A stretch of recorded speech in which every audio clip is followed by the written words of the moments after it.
Hello, everybody. Welcome back to the Heroes Forge. Today, we have got a couple of creators that I want to highlight. I wanted to go ahead and take some time to let people filter on in. And the idea today is we're going to be reacting to two different creators. First of all is Pearl. We're going to go ahead and do her videos near the end because you guys know who she is. I've got the videos linked to everything that I'll be reacting to today in terms of Pearl stuff down in the description below. And then secondly, we've got another creator that I want to take the time to highlight. And she's a newer creator, but she's a stay-at-home mom. And she does AI videos. So it's AI animated videos that's based on various like Christian tropes or things against feminism and stuff like that. Her primary platform is on X.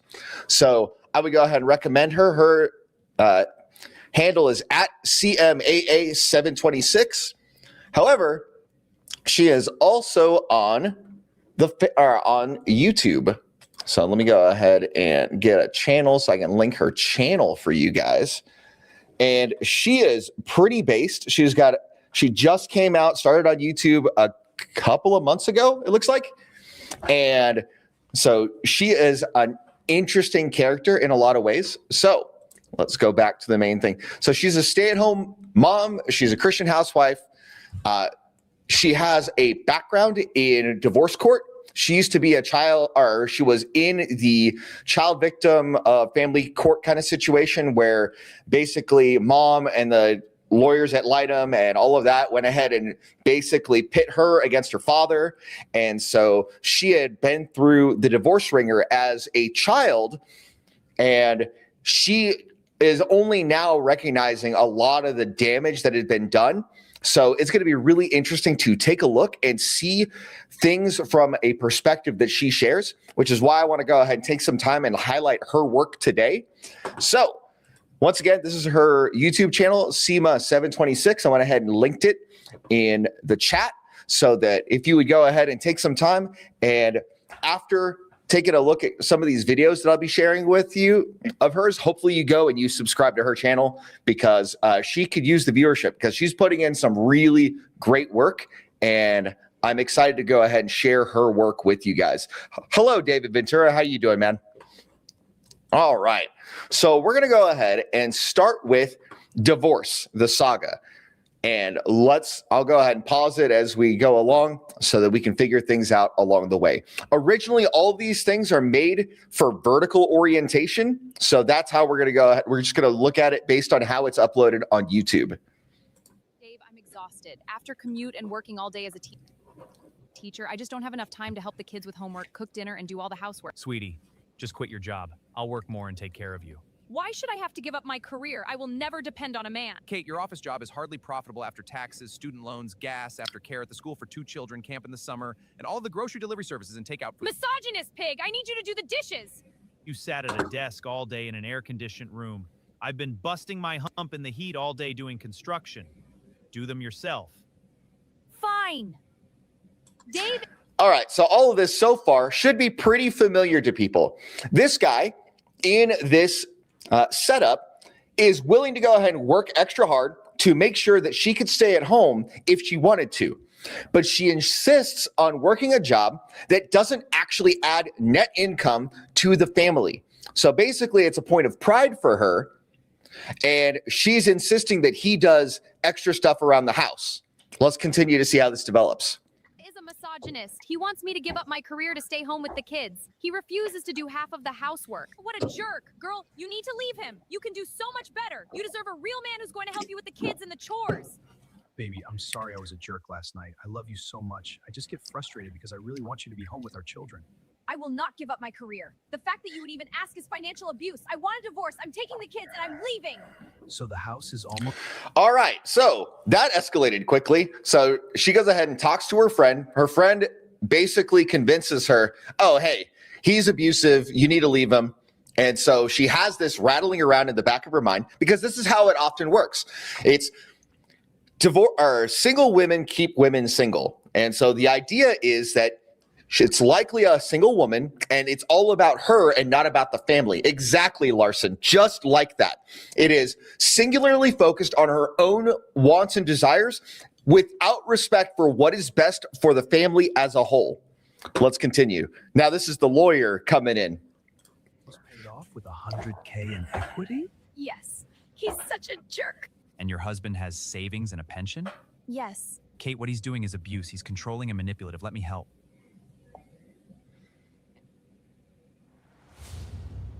Kate, you shouldn't have to leave the marital home. Dave should have to leave. I know you don't think what Dave does is abusive, but I want you to know that you're a victim. And the right thing to do is to call the police and report his abuse. But he's not abusive. I don't want to call the police on my child's father. It's typical. So here we go. So this is the setup, is the lawyer is providing her the playbook. This is how we do the things to get the things for you, and so that the lawyer can go ahead and get his fees that he is getting paid for. Of victims to be afraid to call the police. If you don't call them, I will. I'm a mandated reporter. I'll have to let child services know there are children in abusive home. Dave Jones, you're under arrest for spousal abuse. What? This is a mistake. Tell them this isn't true.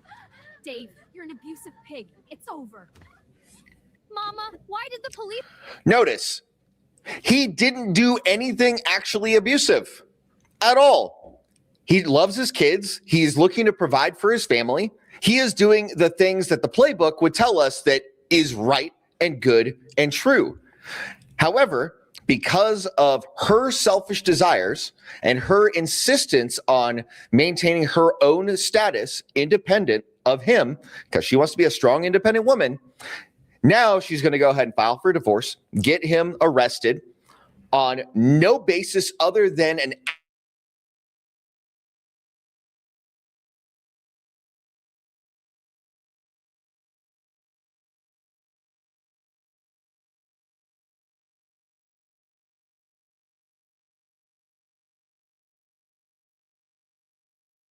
All right. So once again, hello. Okay, there we go. All right. So once again, only on the basis of an accusation is this guy getting kicked out of the marital home. Hey, how's it going, Bailey? Good to see you. So next up, we've got, he's arrested. He is taken out of the marital home. Let's see what comes up from there. Take Daddy away. Oh, my babies. It's going to be okay.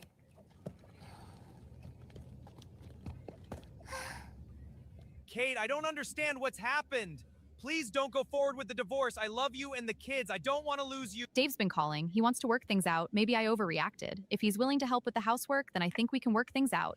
Of course. I believe in restoring families. I'm going to send you both to my therapist. Okay, so here's the next setup. The setup is we're going to go ahead and both sides are suffering in this dynamic with the separation going on. She is been called by the husband, and she is starting to feel second thoughts. Like maybe this isn't all that's cruel or that's worked up to be. So then she goes back to the lawyer and goes, hey, look, I'm having second thoughts. I don't really want to go through with this. And he's like, yeah, absolutely. We'll go ahead and get this squared away. Let me go ahead and set you up with a therapist so that you guys can reconcile. Obviously, this is not in his best interest because that does not actually satisfy what is going to get him paid. Now, obviously, this is a mischaracterization of the legal profession as a whole, right? Because most lawyers are supposed to work for the best interest of their client, regardless of what that best interest is. But let's continue to see how things progress from here. I'm sending a woman named Kate your way. Make sure you take good care of them, and I'll give you lots of business. I love my wife and want to work things out. Let's talk about how you all feel today. He refused to do half of the chores. That is He refused to do half of the chores. He wants to work things out. And she starts with the waterworks. That sounds about right. extremely abusive. I'm not abusive. I want to provide for her so she doesn't have to work. You're a sick abuser, financial abuse too. My recommendation is that the two of you proceed with a divorce. This is toxic. It's not good for your children. Daddy. I want Daddy. Mom, where is he? I want Daddy. I don't know, my loves. I don't know. Kate gets the house, full custody of the children, the savings, the pension, lawyer's fees, and court costs. You, sir, can only see your children 2 hours every other Sunday. Fathers don't matter. Too easy. It's like... Look at that. So that is a pretty quick fast forwarding of how divorce proceedings have gone for several men and why so many men are very hesitant to deal with a lot of relationship, marriage, and divorce, all of this stuff in the modern age. Let's continue. Taking candy from a baby. When is Daddy coming home? I don't know, honey. Mom threw him out for no reason. I hate you, Mom. Since my divorce, I'm so depressed. All I do is work and come home and take care of the kids. I never have any money. I'm so stressed out. You know what you need? So even though she took the marital home, even though she took the savings, the part of the pension, all of this stuff, even though she pretty much cleaned this guy out, she still has money issues.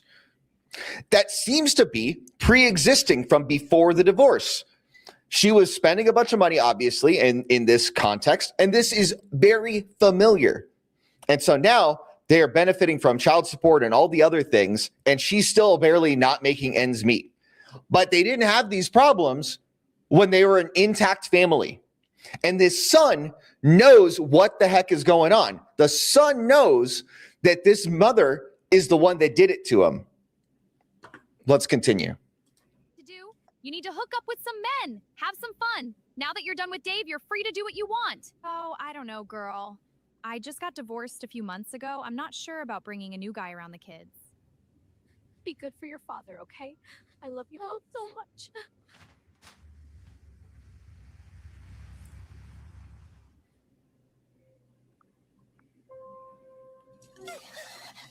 Maybe I'll create a Tinder profile like Stacy said.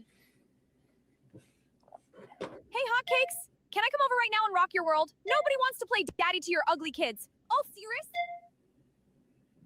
So now she is going ahead and getting on the carousel, so to speak, and she's coming to find out that things aren't all that it's cracked up to be, going back on the dating market, having kids as a single mom. They're not looking for a long time. They're looking for a good time. Let's continue.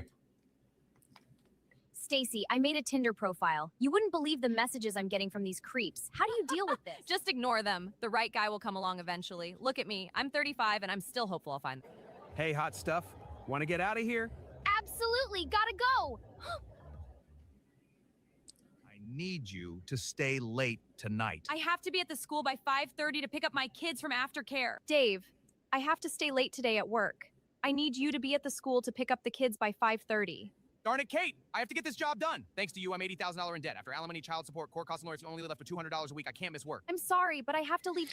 All right, so this husband only has like a very select amount, or this father, I guess, has only a select amount of visitation, and only when it's assigned or when it's convenient to the mom does it ever come up. But this guy has to go ahead and work super hard in order to make ends meet on his own independently and to be able to support the children when they come over to visit and pay child support, alimony, and all this other nonsense that's been heaped on him from the divorce ringer. And so now when it's convenient to her, she goes ahead and dumps it on him only because she has something that's come up in her life. Doesn't matter what is actually needed for the circumstances of everybody. It's just her own desires. Let's continue. To pick up my kids. My ex-husband can't get them today. This is the third time you're fired. Dave, I can't be the only person who has to miss work to pick up the kids all the time. I got fired today. That's not my... Yeah, not his problem. So she got the visitation schedule that she pushed for with her fancy lawyer. And so now she's reaping the consequences of this. And now she's trying to go ahead and put it on dad, who's obeying the letter of the law and obeying the letter of the agreement, because that's the character that he's been playing all along the way, as he is being the guy that handles his responsibilities. And she keeps trying to push for more and more and more. And he's doing what he needs to be doing. Let's continue. Problem. You wanted to be Miss Strong and independent, and the divorce has bankrupted me. I am living on my parents' sofa. Get your things. Let's go. Oh, Kate. Of course I remember. I'm so sorry to hear that. I have an opening Tuesday. I've lost my job. I tried so hard to do it all as a single mother. It's so stressful. I have no money and hardly ever see my kids because all I do is work and clean. I think you have a chemical imbalance. We can treat that with medication. Here are the prescriptions. Dad, I need new shoes. I've already grown out of these. All right, Johnny. I'll talk to your mother about that. Kids?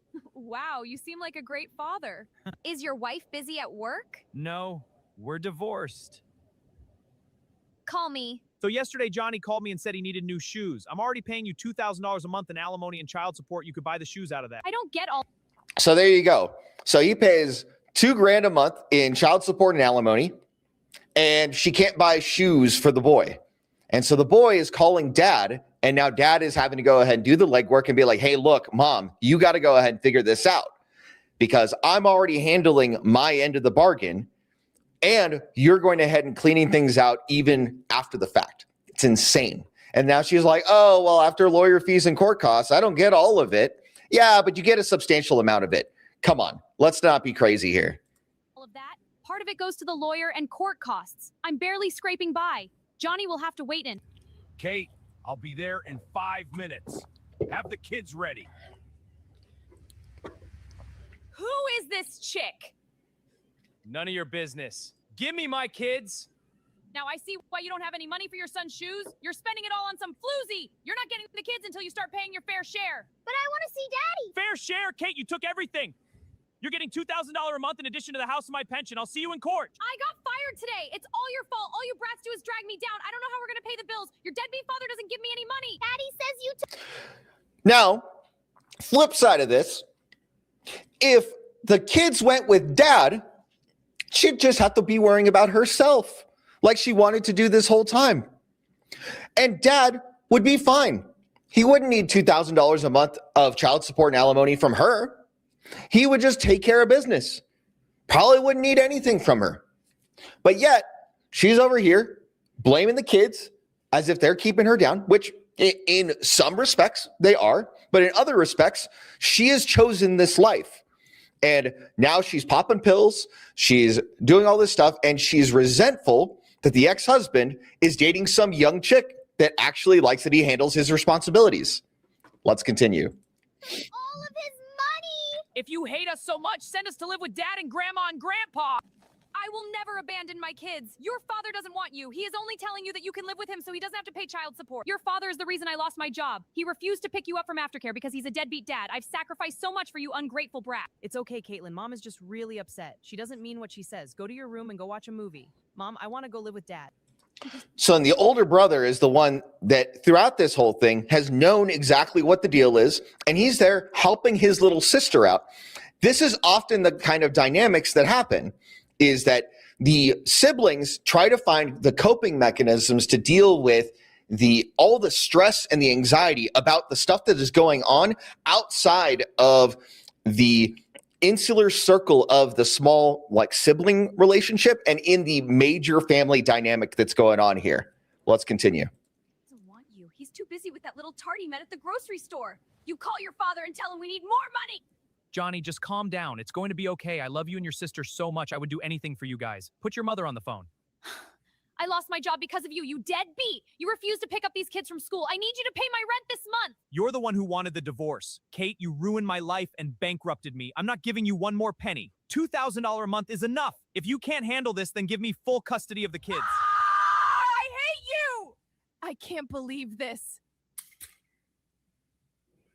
You won't let me see the kids because I have a new girlfriend. She's already getting $2,000 a month in child support and alimony. I shouldn't have to buy the kids shoes. That's what the payment is for. Mr. Jones has had an abusive outburst in front of the children. He's been abusive to Mrs. Jones in the past. And for your safety, we're asking for a restraining order and more support. Yeah, so she's going back to court afterwards, and she reframes every little thing as something against him. Now, in today's era, I would say that if you were in this situation as a guy, you record all the handoffs. Just if for nothing else, even if it's like a two-party consent state, that way you can go ahead and let people know, hey, look, I'm going to go ahead and do this for my protection so that people are not going to lie about the things that I said, right? Because if you're going to go ahead and say that I've said things, if you don't have evidence and I do have exonerating evidence on my side, I'm going to be considered differently in court. I am only recording my own interactions. And if we want to go ahead and delete your interactions, that's fine for the purposes of court proceedings with a jury. But I'm recording for my protection. I would go ahead and talk to an attorney about that in your state to go ahead and figure out what makes sense in your circumstances. But that just seems to be the reasonable thing to do, is to make sure that you're recording your own interactions for your own protection. Let's continue. Mr. Jones, your abusive behavior is unacceptable. I'm issuing a restraining order for Mrs. Jones and Child. You will have no contact. I'm also ordering counseling. So, how long will your ex-husband have the kids? 3 more hours until 9 p.m. I know how we can pass the time. Let's go to your bedroom. Okay. Well, Kate, it's getting to be that time. I gotta get going. So soon? Don't go. Look, it's been fun, but I'm not going to stick around for ex-husband drama. I'll call you another day. Girl, you won't believe this hot businessman I just met on Tinder. He is so hot. I can't wait to rub this in Dave's face. Dave will be so jealous. I'll bet he drops that 22-year-old tart and begs to get you back. Okay, kid. All right, so some delusion sits in. So he goes ahead and has this, or she has this guy go ahead and come and give her the in and out. And she is delusional now that she's going to go ahead and get this support from her friend. And all of a sudden, she thinks that he's going to go ahead and turn around on a dime. No, that's crazy talk. That is not how this is going to be. So now let's see how she tries to flip this around and see what the deal is. And let's see what the dad has to say about this. I love you. Have a good day. Dave, I thought you should know I'm seeing someone. No one cares, Kate. Bye, Daddy. Okay, kids, time to go to bed. Mommy's special friend is over. But Mom, we're not tired. Now, kids, Mommy says it's time for bed. If you go now, I'll let you take your toy in the room to play. Finally! I have you all to myself. I can't wait to be alone with you, baby. Me too. Mom, he took my toy. No way. I had it first. Stop it! I told you to stay in your room. Don't make me tell you again. Well, Kate, I guess we'll have to do this another time. Yeah, so now all of a sudden she's starting to realize that Chad is just here to knock at the door, not really here to actually man up or do anything like that. And so we're going to see how she emotionally reacts to this in this story. You ruined my night! Little brats, do you know how hard it is for a single mother to find a decent man? Go to bed! Little brats. Dave gets to date without kids interrupting him. But I'm stuck with them. Yeah, never mind that she went ahead and took him to court, got a restraining order, and completely changed the visitation stuff. So now she's going to go ahead and call and try to backstab him some more because obviously she's not having fun anymore. Let's continue. Kate, this better be good. Are the kids okay? Hello, pig. It must be real nice to be able to have a nice evening with a little tart without screaming kids. You need to step up and take them more. Darn it, Kate. You know I want to have the kids more. You keep them from me so you can get more child support. Give me my kids. I'm sorry, honey. You know she's a crazy drunk. Hurry up and get ready for school. You will not make me lose my job again. You already ruined my night with Brad last night. Do not mess with me today. I'm so... So here she is going ahead and saying, hey, you need to take the kids more. Okay, well, go get a court order and give up custody to the kids to the father. He will gladly go ahead and take it on, and he'll have an additional $2,000 a month to go ahead and actually handle all of the expenses associated with the children. Easy as pie. Would be a great situation for the kids. But no, she's going to go ahead and hold on to it and then hold on to the ability to complain about it to maintain the emotional upper hand. Let's continue. So exhausted. Hey, Brad, do you want to come over tonight? Look, Kate, I'm just not interested. You were a lot of fun, but it's just too much with the kids. I need a woman who's able to dedicate all of her time to me. I'm sorry. You piece of crap! A real man steps up to the plate. A boy that's afraid of responsibilities. You don't make enough money for me anyways, broke boy! Hello, Stacy. Yeah, so once again, she finds out that Brad is only down to give her the in and out and not really there to take care of all the burden associated with what she has on her plate. Let's continue. Well, I'm getting drunk early tonight. Brad is a broke piece of garbage. Johnny, you want to tell me why you flipped out in class today? I don't know. Mr. and Mrs. Jones, your son Johnny had a disturbing meltdown today in class. Today, he flipped over his desk and threw his book at the wall in math class. My goodness. His teachers have observed a change in his behavior over the past few months. He appears sullen, agitated, and withdrawn. So, is there anything going on in the home? Because of Dave's abuse. We had to get a divorce because I refused to subject Johnny to his hate. That isn't true. We've been divorced for months now, and he's with his mother. It's because of that floozy that you're dating. You care more about her than you do about your son. Oh, that's rich. You won't let me see my son because all you care about is money. Look, clearly you folks are going through a difficult time. I recommend that you get Johnny some counseling to deal with the divorce and some family therapy to better co-parent. Johnny will be... Man, I really hope they don't give Johnny to that same chick that they've been seeing throughout the way. But chances are, based on the framing of this story, that's exactly where he's going, and they're going to mess with him. But let's see what's up. Suspended 2 days. Counseling? I need an appointment for my son, Johnny. Of course Kate, it's this see you chick. Thursday at 5 p.m. I'll bet your parents' divorce was really hard on you, huh? Do you sometimes feel that your father is abusive? No, my dad is cool. It's my mother who's always screaming at me. What? Okay, I bet your dad yells at you sometimes too. No, my Yeah, so she's taking the mom side, of course, and trying to coach the kid into saying certain things. And the kid, he's been consistent throughout this whole story. He's been like, look, my mom is the crazy one. My dad is cool. What are you guys on about? And so let's continue this. dad doesn't yell. I already told you this. Why don't you step outside for a minute, Kate? Okay. Do you want to go home? Nods. You're not going home until we talk about your father's abuse. Don't worry, I won't tell your parents what you say. Dad hits you, doesn't he? But he really doesn't. Now, Johnny, you need to tell the truth. You're trying to get me to lie. I'm not going to lie for you, you old bat. How dare you? That is unacceptable. Kate, your son is very sick. I've never seen... So then all of a sudden, because he refuses to get on her program, they go ahead and say that he's outbursting. It's like, well, no, she's trying to manipulate him this whole time and play him against his dad, and he's not having it. And because he is little and nobody is actually looking out for his best interest as the boy, as the son in this case, because the mom is so self-absorbed that she can't possibly think of somebody other than herself right now, that this kid is getting manipulated along the way. And this is terrible. In such a severe case, he's going to need to come here once a week for therapy. I believe he's suffering from schizophrenia. Here's some medication. When I'm done with them, that entire family will be patients for life. Take your medicine. I don't wanna. There's nothing wrong with me. You're the one who's crazy, Mom. Tell Johnny he needs to be on medication. What? Absolutely not. There's nothing wrong with Johnny. My son will not be sedated. Come on, kids, let's go. We're going to Grandpa's house. You better give him his pills or he won't be coming back. I will. Don't worry. Bye. My ex-husband Dave doesn't want Johnny on medication. Are you sure it's necessary? Now, Kate, you know Dave is just saying this to be in control. He is abusive. We've got a problem.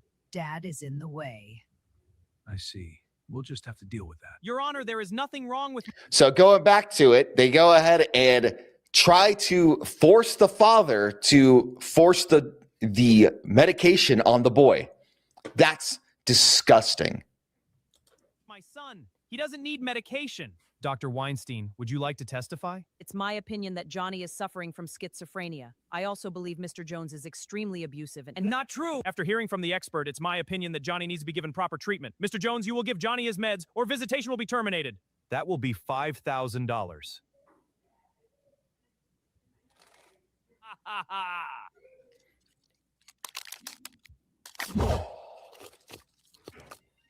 Who's at the door? We're leaving, Mom. Yeah, we have to go. Wait, please. The kids went to their father's house. I miss Dave. I should have never divorced him. You know, he has money and a successful business now. Johnny, Caitlin, you are almost 18. When you are both welcome to live here with us. Mom, when we turn 18, we're going to live with Dad. He's got a fancy apartment. What? How could you do this to me? Here comes the guilt trip. Mom, you ruined our life with the divorce. You never let us see Dad because you were jealous. I hate you. why don't my kids ever call me?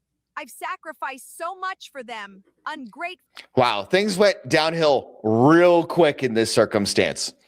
All right, so quick review. So people are asking, what is this? Well, so just a heads up, we're reviewing a couple of videos by Seema726. And her background is basically her story, her background in like family law and things of that is she was a kid involved in this family court. So like how there was the son and the daughter. She was basically the daughter in this circumstance as she was growing up. So she saw this dynamic and only realized recently putting the different pieces of the puzzle together. And it is insane how crazy this stuff happens and why we see all of this like hesitancy for us to go ahead and get involved in the legal system in so many ways. And so it's one of those deals where sometimes it's art imitating life. And so just to review, SEMA726, her main platform is on Twitter. So if you are somebody that operates on X, I'd recommend following her. She's a great follow. And for her YouTube, it's at SEMA726 videos. I'll go ahead and put her back in the chat so that you guys can go ahead and subscribe to her. She's amazing and definitely worth the subscribe. She does a lot of AI generated videos based on her experiences and the experiences that she sees in common culture. So that was the divorce saga. And so basically we saw from start to finish, this chick was like, look, I just want to go ahead and I want to be a strong, independent boss chick and do the thing. I don't need no man, and divorce her husband, get the lawyers and the psychiatrists on board to do the things so that she could get the divorce and take him for all he's worth. Freaking crazy. And then she goes and twists and turns and abuses the kids along the way for the sake of maintaining custody and keeping them away from dad. And then when dad is starting to do good, she goes ahead and tries to turn it around on him. And the kids are the ones that are suffering. They're the ones that are dealing with the fallout to this. And of course, she's reaping the consequences of her own actions. That's just what it is. And at the end, we see 8 years later, the kids, they're like, nah, we're going to move out.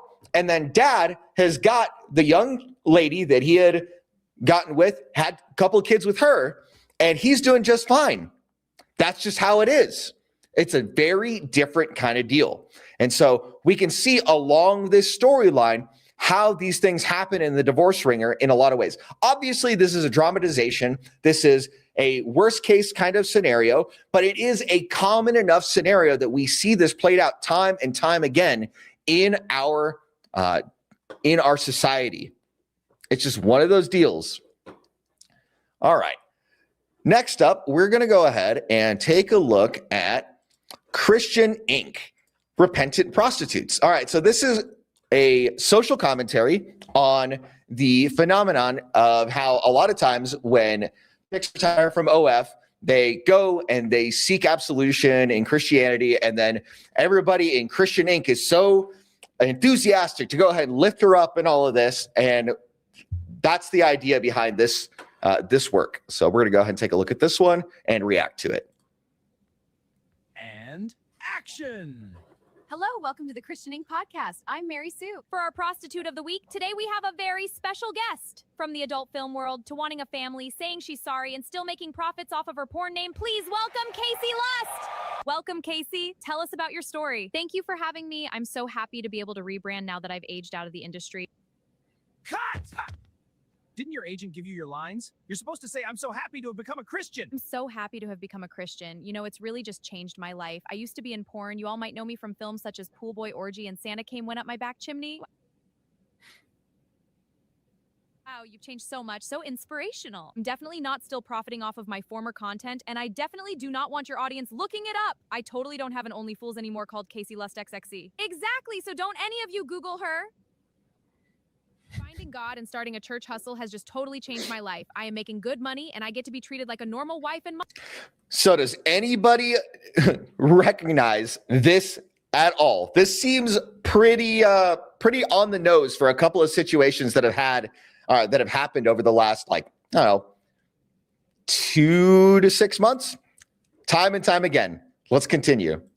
Isn't Jesus amazing? I'm so happy for you. Tell us about your marriage and family life. How are you all doing? Family life is amazing. We're rich. We go on vacation all the time. And look, here's a picture of us. I love that for you. Amazing.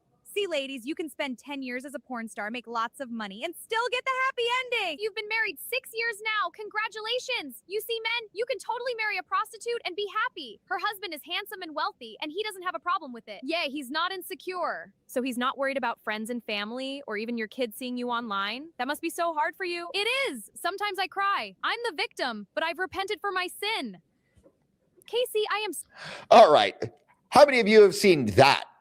That's right on the nose for a lot of the back and forth that has been going on over the internet, like over the last 6 months. It is crazy. And like, sure, there's room for them to have genuine repentance and all of that. But generally speaking, if they're going to have genuine repentance, they're going to turn off all of the OF. They're going to turn off all of the financial benefiting from that. And they're going to completely turn away. But in a lot of these circumstances, we see that it is just a publicity stunt and they just continue to do what they're doing with a veneer of something else going on. You did the right thing. Can you tell us more about your new social media page? Yes, I'm dancing around suggestively in a trad wife dress to sell men the fantasy of submissive wives. It's totally PG. Cut! Cut! What's with the head movements? Why are you so amped up? Did you take something? Get it together! Action! So, tell us about your new channel. Yes, it's so fun. Now that I'm Christian, I totally love baking cookies dressed up for the camera and serving my husband. Oh my gosh, that is so cute. Fresh cookies just for you. Want a taste? Such an amazing redemption story, just like Rahab the prostitute. And if any of you haters dare to express any concerns about us denigrating the Christian woman's image, we'll use scripture out of context to call you a Pharisee. Cut! Great job, ladies! The government really needs men to marry these hoochies. Welfare is getting really expensive with all these baby mamas. All right. Does that seem right on the nose or what? All right. So that's the second one. And here's another one. This one is still in the whole like Christian Inc. church kind of thing, where, you know, we're shaming men for not wiping up these 304s. So let's go ahead and see what this one's about. For those of you that are just tuning in, we are checking out some content by SEMA726. Her main channel is over here on X. So follow her at SEMA726. And on YouTube, it's SEMA26 videos. Go ahead and hit the subscribe button for her. She makes a lot of great content. And so we're going to go ahead and review a couple more of her pieces before we move on to some of the more based content that Pearl put out earlier this week and later on last week. Let's continue. I can't raise this kid myself. I need to find a good Christian man to marry me and pay for every... Let's go get you a daddy. I've been through so much. My life as a single mother is so hard, but my little Adam is such a blessing. Such a survivor. My son's father totally had me fooled. He pretended to be a great guy up until 2 years into it. Then, one day, he turned into a monster. Out of the blue, he became crazy and hit me. There were no warning signs and no way to know who he really was. I am a victim. But there were, in fact, signs, and she was, in fact, warned.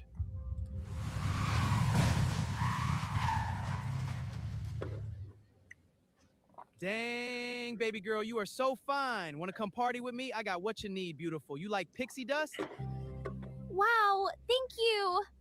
I would... Yeah, no red flags, right? None at all. Am I right, gentlemen? No red flags at all, ever. Couldn't possibly see that this could go poorly at all. Let's continue. Love that. I'm Becky. Let's do a couple of bumps and get sweaty in the back seat. Yes, Daddy! Woohoo, let's party! Wow, Adam, that was great! Yeah, I can rock your world anytime. Hey, girl, what did you want to tell me about Adam? I'm his ex. I just wanted to warn you that he's a really bad guy. He hit me and cheated. You are still in love with him. Never call me. I'm going to ignore your warnings. Later, when this blows up in my face, I'll tell everyone I had no idea. All right, so we've got an ex going ahead and reaching out to her, trying to give her a warning, and she is so stuck in her own mind that she is not going to take a look at the circumstances around her and figure out what's going on from there. Insanity. Let's continue. So, am I your girlfriend now? Sure, baby, I'm so glad to have found such a good woman like you. My ex-baby mama is crazy. She's a total psycho. She's a cheating tramp. She accused me of hitting her, but she's a liar. She's the reason I have 2 extra felonies on my record. Those pigs are at it again. Please, don't do anything rash. I'm gonna handle this. I looked into your boyfriend. This guy has like 10 felonies. He's been accused of violence from 3 women. You're just jealous. Everything looks so good. Where's the ketchup? What kind of idiot doesn't give it to me with the food? Is everything okay, sir? Where's my ketchup? Sir, the ketchup is at the back of the table. I wanted new ketchup! Screw you, you old bat! We're leaving! Yeah, no red flags at all. None. Not a single one. Yep, never again. This guy is what you would call abusive. All the trademarks, but yet she's going along with it. Absolutely insane. We see this in daily life all the time, whereas the guys that aren't abusive are the ones that get labeled as such. It's just because she's actually attracted to this guy, as opposed to the other guys where she wouldn't be attracted to them and they'd be in the friend zone. Different deal, different time. Let's continue. Dang it, Adam! That was so embarrassing. You flipped out on an elderly waitress and threw fries at her. This definitely isn't a red flag that you'll hit me one day. Shut up, dumb trick! Hey, girl, you won't believe what Adam just did. You need to leave him. This is a major red flag. I'm going to the bathroom. Hey, beautiful. How you doing? Sue, you like to party? Excuse me? He has a girlfriend. I can't believe you. You're a jealous psycho. I saw you. Shut up, you stupid bimbo! I don't need a clingy psychotic tramp like you. Shut your mouth! Hey, it's Adam's baby mama. I just wanted to warn you that he's... Oh, and then now here's a baby mama. How about that? Let's go ahead and figure out what's going on here. It looks like the wool is starting to come off the eyes of this chick. Let's continue. It's crazy. He doesn't stick around or pay child support. Your baby mama called. She wants money for your kid's shoes. Screw her! I need to re-up! The dope man is coming! What about the rent? Rent? I can't take this! Ugh! You think you can hide from me? Please stop. You're scaring me. I'll smash everything. You're next! You would think all of this would be enough for her to leave, but Becky does not leave. She stays for 3 more years and has a baby. Police! Search warrant! What the hell? No, not my husband. You're under arrest! Let go of me! This is absolutely abuse. And yet she's going to go ahead and continue on with it until she has no capacity not to, because she has so bought into the illusion and she's so bought into the feelings that she provides for him. I can imagine this is an emotional roller coaster that would be like crack cocaine to some people in the event that they are, more even keeled. It seems like an equivalent kind of bump. So let's continue. He just got sentenced to 10 years. What am I going to do? I've got to think of something.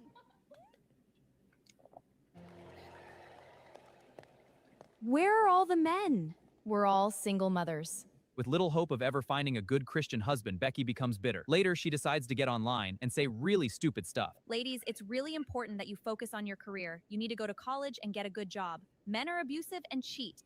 There are no warning signs. Psychopaths are very charming. Help a victim. Praise the Lord. Thank you, Christian women. Thank you, Christian women. Becky wasn't satisfied with mediocre e-begging. She was ambitious. Welcome to the Christian Inc. podcast. I'm Mary Sue. Today we have on a woman with a dramatic tale of abuse. It's totally a true story and not made up. Thank you for having me. So you were the victim of domestic violence? Yes. I met my son's father at a coffee shop. He was so charming and sweet. He told me he was a sales rep. He was dressed nice and well-spoken. I thought he was a decent Christian man. But he was... Oh, yeah, because that's totally what happened, right? Right? No, not at all. But it would be damaging to the narrative to actually tell the truth about, 1, how they met, and 2, what he actually was like. Because then all of a sudden the viewership would be like, oh, so you didn't see these red flags that would be obvious for anybody that is taking a look at it from an objective point of view. Nope. Can't say that. That would ruin a good story. Living a double life. Were there any red flags? No, of course not. I was fooled for 2 years. Then one day, out of nowhere, he just lost it and hit me. I was shocked. Wow, that's so terrible. I'm so sorry you went through that. Thank you. I'm still praying that the Lord blesses me with a good man. I agree. Ooh, tell us about your book. My book is called Victim. It's the story of a single mother's struggle. Available on Amazon. Becky, that's amazing. Everyone go buy her book. She's single, by the way, so if any of you Christian men want a good wife, go to her DMs.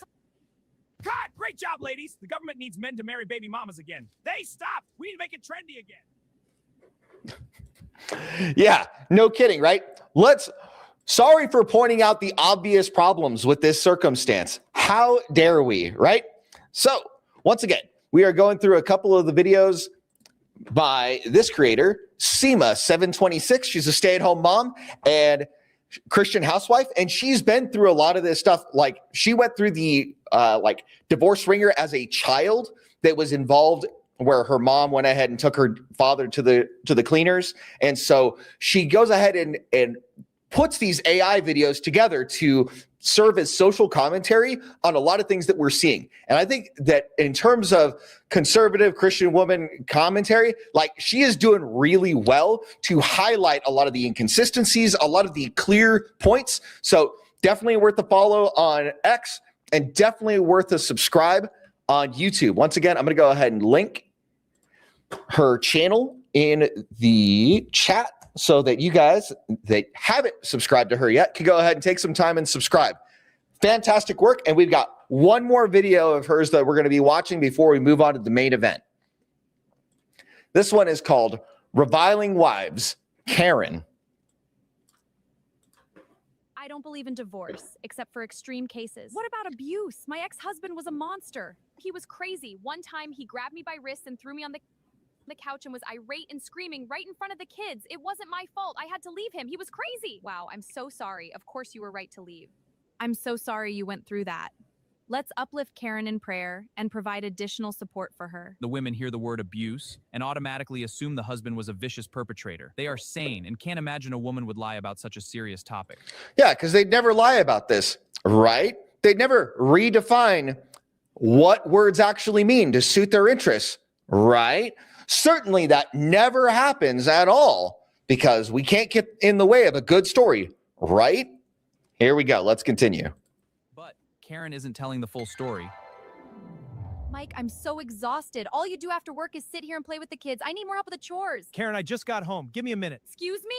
Give you a minute? I also worked all day, you know. Oh yeah, for 4 hours sitting at a desk at the office. I also cleaned. So apparently she is a part-time worker, and dude works full-time in something that's obviously physically demanding.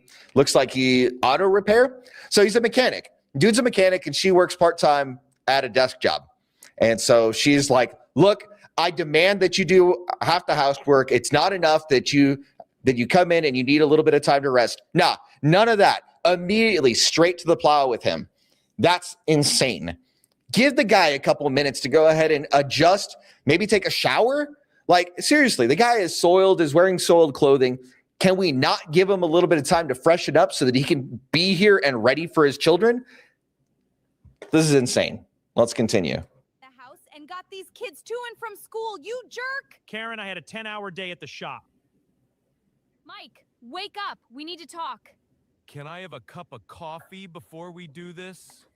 Yeah, so this is an ambush. She goes ahead and is like, wakes him up early in the morning to try to go ahead and pick a bone with him. Doesn't give him time to take out or get some coffee or anything. It's completely an ambush. No, my feelings can't wait. I really need you to help out more. I just can't do everything. Okay, baby, I'll do better. I'm sorry. Yeah, it's an emotional ambush. She has to go ahead and do things on her terms, regardless of what the circumstances are. Now, if she was an emotionally adjusted adult, what they would do is they would schedule a time to actually talk about this like reasonable people. But no, she is manipulating the circumstances. She is manipulating the time period. She is manipulating everything about this to assault him when he is not prepared for this, and to take advantage of the fact that he is just awake. And notice he was sleeping on the couch. That's indicative of other things. Let's continue. Compiled a list of things I need you to do. I have to get ready now. Wow, great drawing, buddy. Thanks, Dad. Hey, time for these dishes. Almost done. Mike, come on. I'm not in the mood. Go sleep on the couch. So she handed him a honeydew list. He goes in and gets it done. He still loves the kids. He still takes care of everything. The honeydew list is a lie for the most part, gentlemen. Just letting you know, it's just performance. And a lot of the things that is done is because she doesn't have feelings and she's trying to figure out how to get feelings, but she doesn't have a good way of expressing herself a lot of times. Oftentimes it's a trick, and you need to go ahead and figure out what the situation is for what it is. She's a part-time worker. He's a full-time worker, works more than 8 hours a day, apparently is the circumstance. So take these circumstances to heart and figure out what works for you. Couch. Oh, come on, baby. Are you still mad? Mike, it's getting late. I need you to take the kids to school today. Okay, fine. Why? She works part-time. Why can she not take the kids to school? Wonder why that is. Mike, the floor is filthy. Sweep it now. Yes, dear, right away. Toys everywhere. Pick them up. Okay, I'm on it. And the laundry. Fold it. So the kids are finally in bed. I have you all to myself. Ew! Don't touch me. Why are you still mad at me? I've done everything on your list all this week. I had to tell you to do those things. You don't do the dishes. Yeah, so if you're not a mind reader, it doesn't count. It's not, the thing is, in a healthy relationship, this isn't how it's supposed to be. Like, she doesn't provide you a demand list, and then you don't go ahead and bend over backwards to fulfill the demand list. And if you do, you're setting yourself up for failure like this. Is right. You just make a bigger mess for me. When you sweep, you don't clean under the couch. You're so lazy. I'm not lazy. Screw this. I'm going for a ride. Whatever, jerk off. You're just mad because you didn't get what you wanted. Hey, girl. But notice she got everything that she stated explicitly. She expected him to be a mind reader, and when he goes ahead and takes care of everything that she explicitly writes down, it's not good enough for her. And he is asking for basically a couple things. Very simple list of requests, and it is beyond the pale for her to provide her side of the coin. Let's continue. So Mike and I just had a huge fight and he took off. I'm sorry, girl. What happened? I gave him a list of chores. He's running around cleaning and it's so annoying. I don't get it. Now that he does everything I say, I don't find him attractive anymore. He's a man-child, so I stopped sleeping with him, and now he's mad. He sounds like a jerk. There you go. So she gave him a list. He did the thing. And now she feels like she's got the emotional load or the mental load of having to micromanage him when she should be doing a lot of this stuff in the first place because she's a part-time worker and he is beyond a full-time 40-hour-a-week worker.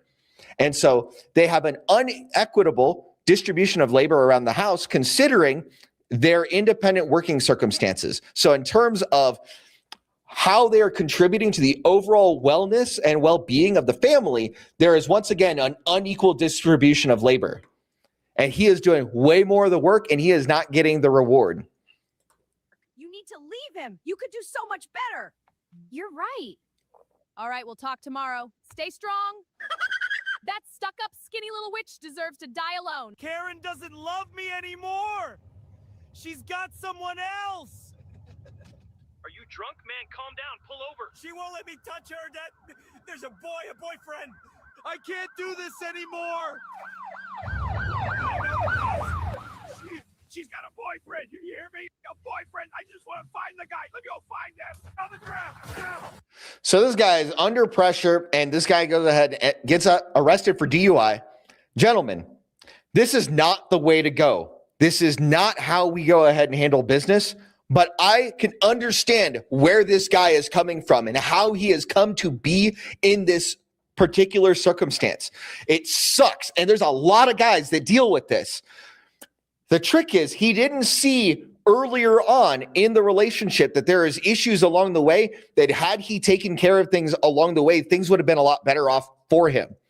However, he let it go ahead and fester for an extended period of time, and now he is reaping the consequences of these actions, which is just awful. This sucks. Oh, Logan Richards, so you have an idea of how this goes on. This is like right on the nose for a lot of situations that I hear from guys. Let's continue. Collect call from an inmate at the county jail. Hello? Hey, Karen, I got a DUI and some other stuff. I am going to have a hearing tomorrow, and I'll need you to post bail. What on earth is wrong with you? You were driving drunk? We can't afford a DUI? Are you crazy? I know you don't love me anymore, and you have a boyfriend. What? I don't have a boyfriend. That is ridiculous. But we can understand where he would come to the conclusion that if they're not having any intimacy, she's making all these demands and she does not want to be any bit closer to him. Why would he not believe that there was someone else in the picture? It never will be enough if she's locked into this. The thing is, she's not actually attracted to him anymore. And the more and more that he obeys the things that she says for him to do, the less attractive he will be to her. The best mode for him to do is to do the things that he wants to do and to lead by his actions. That's it. I'm mad at you because you don't do your share of the chores. You can have it all. The house, the money. I just want you to be happy. All I ask is that you bail me out tomorrow. Kids, go to your room. Your mother and I need to talk. But Dad, we're playing. Yeah, we want to play. Listen to your father. I can't believe you did this. This isn't working. I deserve so much better. Do you have someone else in mind? I've tried everything. Nothing makes you happy. You refuse to sleep with me. What else can it be? There's someone... All right. Here's the thing. When happiness is the goal, everything goes out the window. Because here's the thing, gentlemen, something for you guys to pay attention to, really important stuff. You cannot make her happy. You are not responsible for her emotional state. It is on her to maintain her emotional state. You can't force anyone else to be happy. That's not how life works. It will never work that way. And so if you're stuck in this cycle where you're just trying to please her to try to keep her happy, like she is acting like some kind of emotional, like you're an emotional hostage, I advise you to work on separating yourself from that dynamic, because that's not going to end up coming out positively for you in any way, shape, manner, or form. Let's continue. That's ridiculous. You sound demented. Why don't you actually try helping out instead of just doing it halfway? I did everything on your stupid list. You're just mad because I don't do it exactly how you do. Leave me alone. You're sleeping on the couch tonight. What does it matter? He's been sleeping on the couch for the last few months. It's irrelevant. Mike, take the kids to school. I got to get ready for work. Here's your chores. Yeah, shut up. What are you doing? Why aren't you at work? This house is a mess. I didn't feel like working, so I left early. Get off my back. Yeah, so this is the reverse of basically what she's been doing for most of the relationship up until this point. She has been contributing to the extent that she feels like contributing and pushes off whatever to him. And so this time, he's basically had enough, and he's like, no, I'm not going to do it. And so we're going to go ahead and paint everything as a consequence of his actions and completely leave her stuff out of it.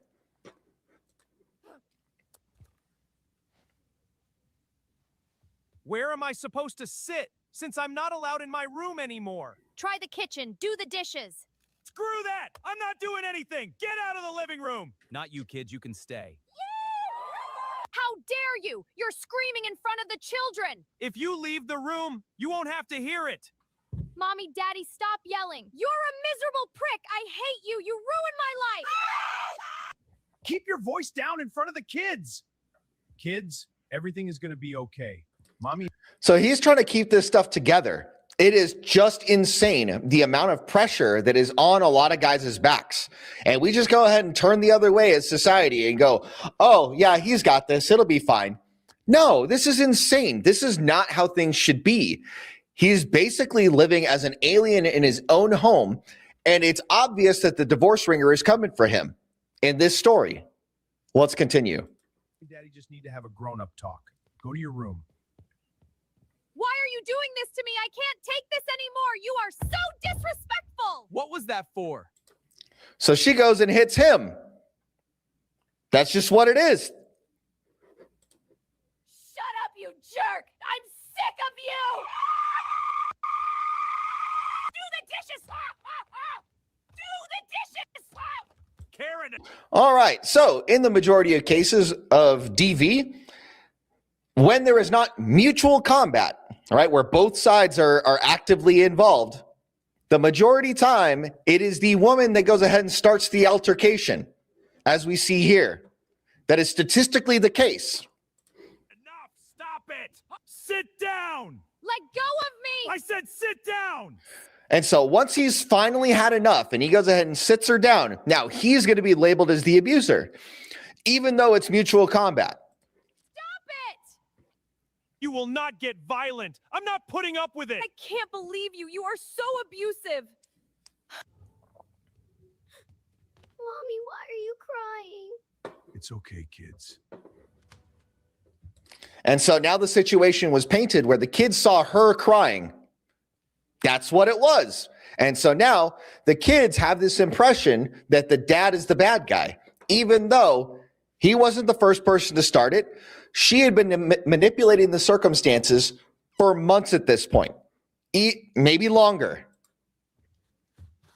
Aren't you the drunk guy we arrested a few weeks ago? Let me speak to you outside. Mommy, no, don't go. Don't worry, Mommy's not in trouble. He is so abusive. He pushed me and grabbed me by my wrists and threw me on the couch. Let us see your wrist. Fine. So, what happened here tonight?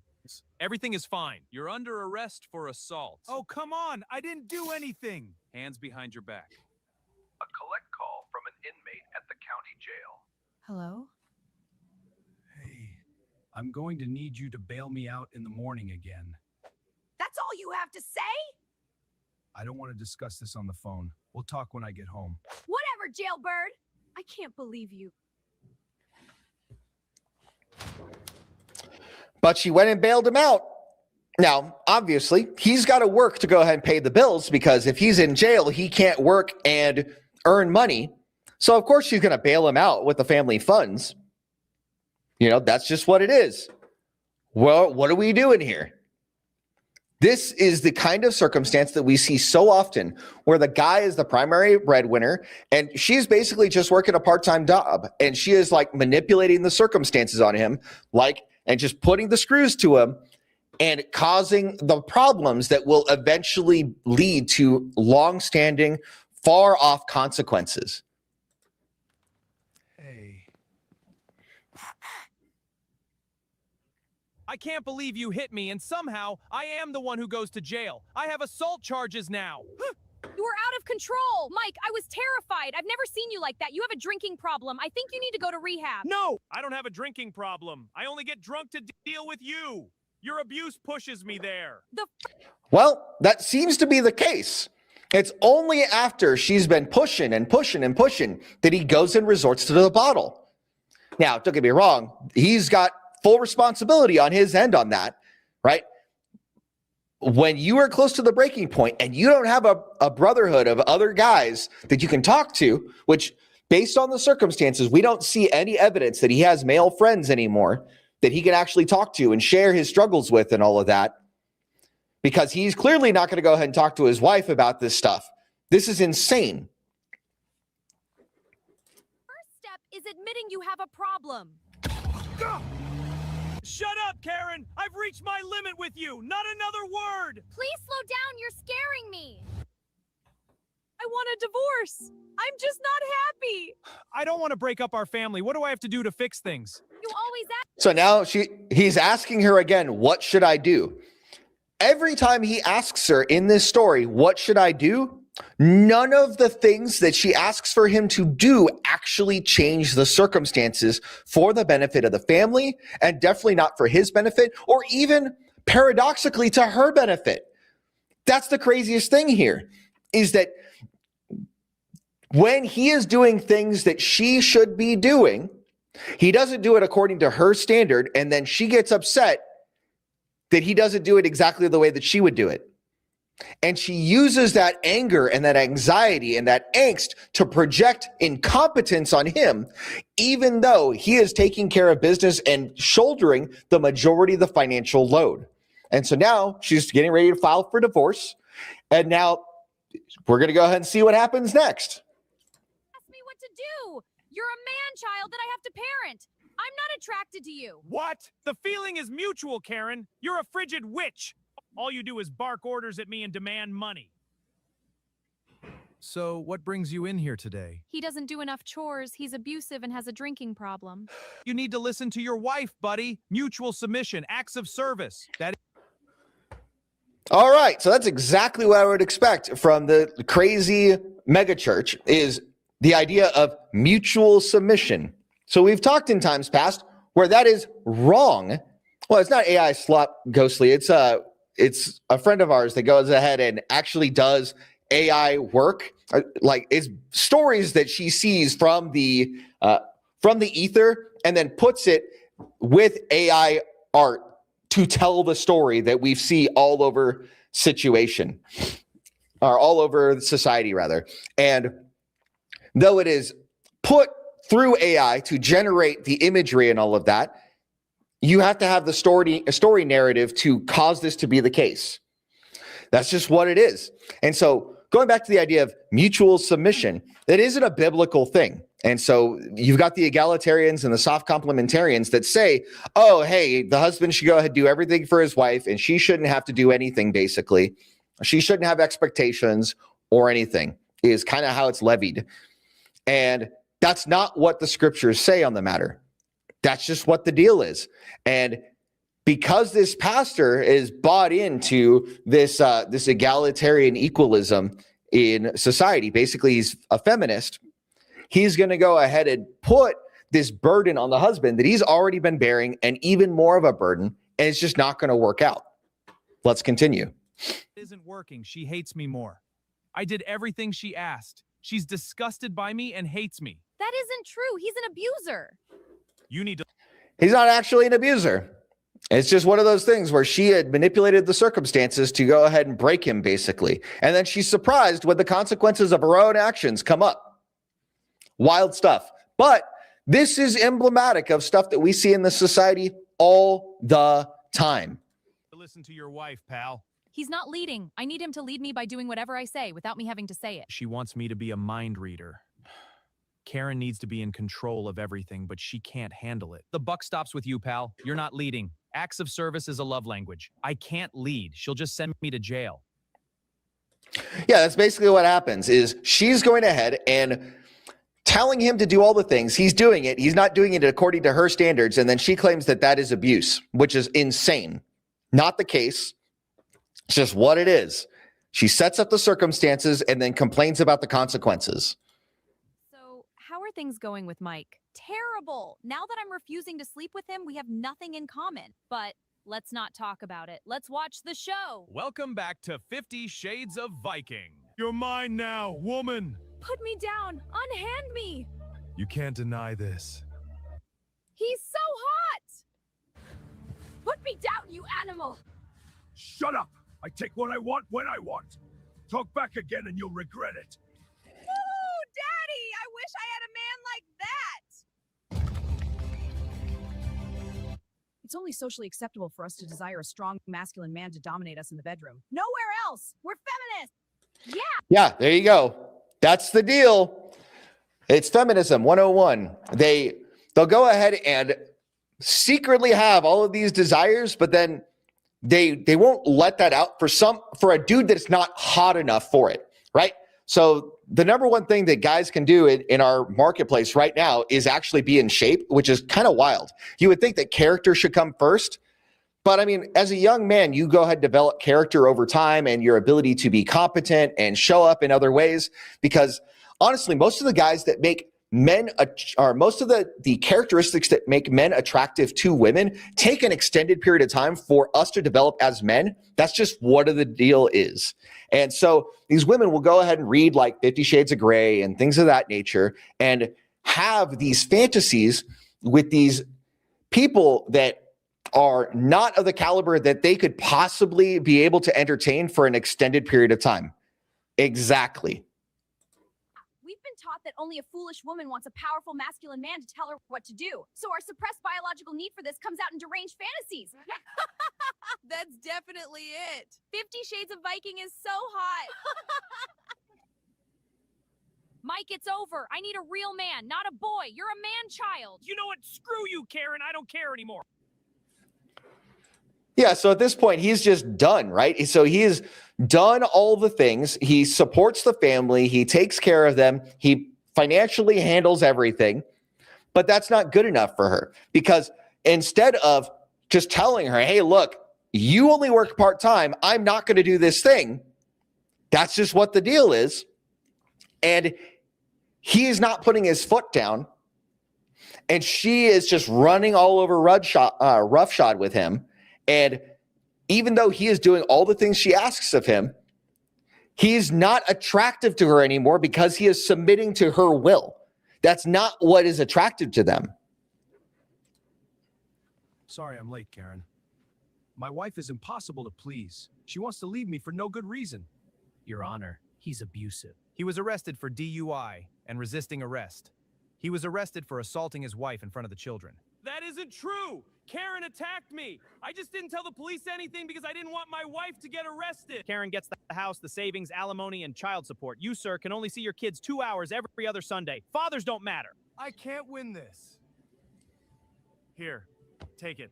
Why? We won! Yep, there it is. So, once again, we've been looking at content by our good friend Seema726. So if you're on X, go ahead and give her a follow. She's a great follow. She goes ahead and puts out stuff. And we're going to watch this one that I don't think is on her YouTube yet. We'll take a look. I think that, oh yeah, let's see.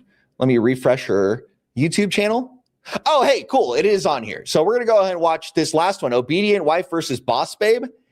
And that'll be the last one before we go ahead and move on to reacting to some of Pearl's stuff for this week. So once again, Seema726 videos. If you haven't hit subscribe on her, she is a worthwhile subscribe. Go ahead and check her out. She puts out a lot of good work. Once again, just to go ahead and give you a quick synopsis, she's a stay-at-home mom and a Christian housewife. And when she was growing up, her mom basically divorced her dad and then put them all through the divorce ringer. And so she is a victim of the family court system. So she saw it as the child through this whole thing. So if you haven't given her a follow, go ahead and give her a follow on X and make sure to hit the subscribe button on her YouTube. I'll go ahead and link it once more in the chat so that you can go ahead and take a look and see what's what. All right. Let's go ahead and hit up Obedient Wife versus Boss Babe, and that'll be the last one we're going to react to of Seema's for today. I dedicate my life to serving my husband, helping him with his business, and taking care of the children. I would rather submit to a husband than work for a boss. Sweetie, can you get me some more coffee? Of course. Megan, Mary, whatever your name is, can you get me a cup of coffee? Absolutely. Here is your coffee, sir. I'm a strong, independent woman. I'll never submit to a man. This doesn't count because I get just enough money to live in my parents' garage. Honey, can you get me some barbecue sauce? Sure. Thanks, honey. Here is your food, sir. Can I get you anything else? Can I have some ketchup? Of course, right away. Hey, baby, can you type up an invoice for me and send it over? I texted you the details. Sure. I can have that over to you in 15 minutes. Thanks, love you. Love you too. Megan, can you type up an invoice for me? It's Mary. I would be happy to get that right over to you, sir. Being dependent on my husband financially. All right, so the setup is like this. This woman right here in the frame, I guess, let me point this way. There we go, right here. This woman in the frame she's homeschooling the kids. She takes care of the house. She is willing to be on her husband's program. When he needs something of her, she goes ahead and quickly, promptly, and courteously responds in kind and just helps him out. He is obviously handling business in other frameworks in life to make it so that it makes sense for this coupling to make sense, right? He is going out, climbing mountains, slaying dragons, bringing home treasure, and she's over here watching over house and hearth. And when he needs her to type up an invoice or to do some clerical work, she takes care of it so that he can be free to do the things that push the needle forward for the family. This is what's otherwise been known as a sword and shield relationship. He is the sword. He is playing offense. He's the guy that is elevating the status of the family. And she is playing defense. She is taking care of the house, the home, and making sure that he has a comfortable place to rest so that he can be revitalized, so that he can go out and do it again the next day. This is a wonderful arrangement and is achievable out there with the right guy and the right woman. This is a wonderful thing to look at. Now, the other chick in this situation, she is perfectly content to be submissive to her masters at work. Whether it is her day job as a secretary or her night job as a waitress, she is obediently handling the requests of the men around her that are paying her for these things. That's just what the deal is. Let's continue. Enables me to homeschool my children. My husband and I decide what they learn and who has access to them. Today we're going to read about the Revolutionary War. Our textbooks weren't created by Ghislaine Maxwell's dad. Really? Okay, class. Today I'm going to teach other people's kids for the government because I refuse to have my own. Now get out your textbooks from the Epstein Associates' father. Now who's ready for Drag Queen Story Hour? Please welcome our very special guest. So for those of you that may have missed the reference, so Epstein, you guys are familiar with this guy, his second in command, that female, her father used to go ahead and run a textbook company. And so he had plenty of contacts for a good amount of elementary, middle schools, and high schools in the United States. That's what the reference is, just in case you may have missed that. Definitely not on a weird registry. Up on the desk we go! Go, teacher! Awesome! I do all the shopping and keep the house stocked. I'm buying healthy food to make a home-cooked meal. After submitting to my boss all day, I'm fulfilling Instacart orders for wealthy housewives so I can earn extra money. I'm far more empowered than those women. The patriarchal tyrant that enslaves me is giving me a break today and letting me buy what I want on his credit card. I'm definitely not going to enjoy modeling this dress for him in the bedroom later. Do you like it, honey? Oh, yeah. I really like that. I'm modeling this dress for creeps online. This helps me make an extra $200 a month. I need to pay off my student loans. Why didn't any of you men help me? Help? Why? Because they might get arrested for intervening. That's just what the deal is. There's this guy that recently got out, or he had an issue where there was this chick that got assaulted. He stepped in and then he got arrested. There's another issue where there was a guy that kept a woman from getting hit by a bus and then he got arrested. It's just insane, some of this stuff that happens. So guys are being trained systematically to not step up in domains where they normally would have been expected to step up in times past. You're a strong, independent woman. You can take care of yourself. You're not my wife. You cowards! Call the police! I need the government to send in strong men with guns to protect me Because she doesn't have her own, so she goes ahead and calls the government.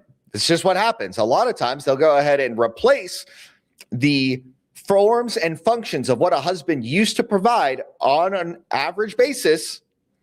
You know, that's just how it used to be, and replacing it with daddy government. That's just how it is. I don't need a man. Are we going to have a problem? My mistake.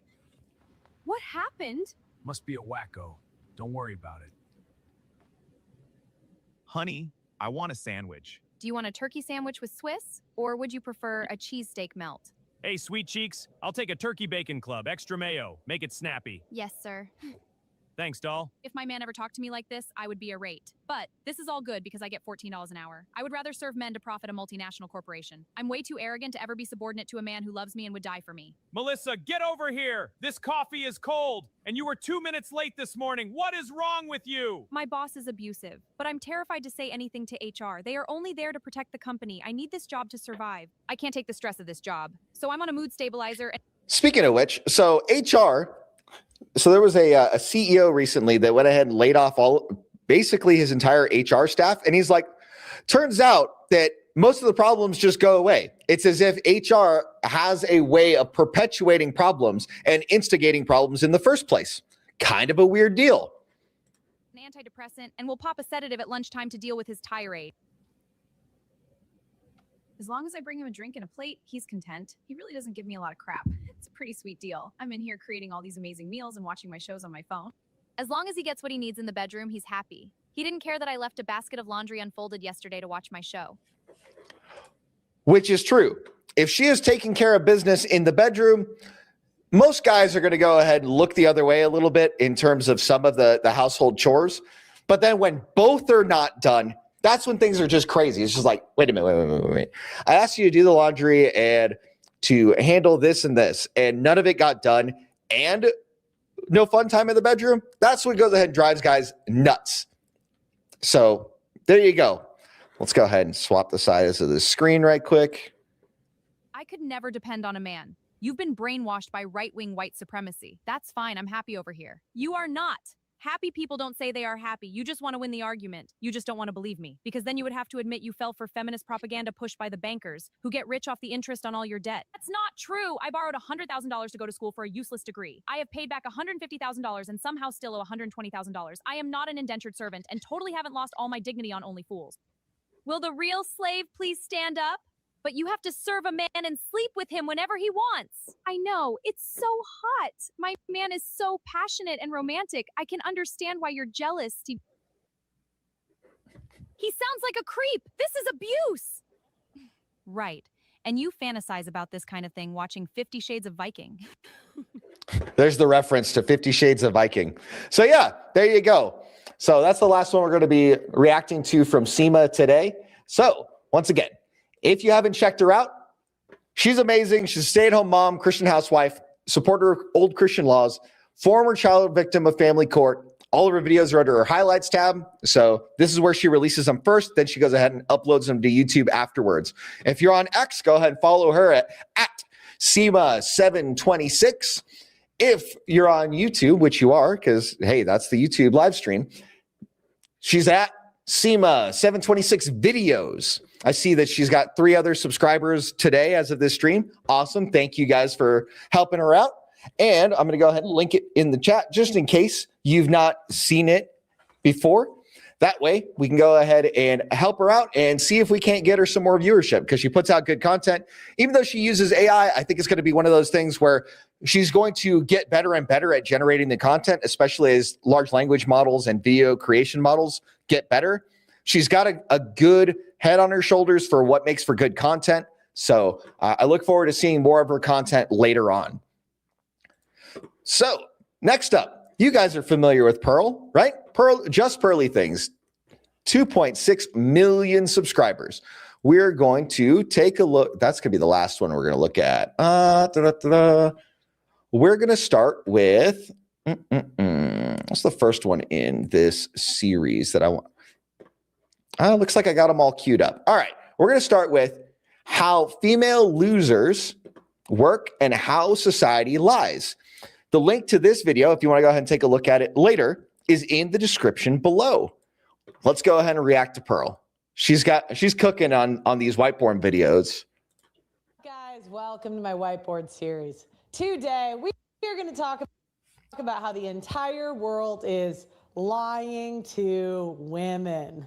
So have you ever wondered why there are so many female losers? We do not call women losers enough. So many times we talk about. Yeah, it's interesting because we go ahead and pathologize men in so many ways. We go ahead and call them losers. We call them fat. We call them dusty. All these kind of things that happen in society. But then we basically run cover for all the analogous circumstances for women. So let's continue. About a male loser. And when we talk about male losers, I think we can all come to an agreement that, you know, it's a guy that doesn't want to work. He lives at home with his parents. He's fat, broke, no ambition. But we have far more female losers than we have male losers, but we never acknowledge that they're losers. Now, what is a female loser? A woman that's overweight, maybe really angry, ugly, bitter, in debt, a bunch of STDs, just mean for no reason. I mean, how many times has a Karen or a woman just made your life a living hell just because she felt like it? That's it. How often do you see this to be the case? Old, ugly, bitter, debt, STDs, just generally mean. Pretty straightforward analysis so far on Pearl's part. Very spot on. Let's go ahead and continue. Female loser. And we might look at this. There's actually an economist, Aaron Clary, who ran the numbers about what % of women are marriageable.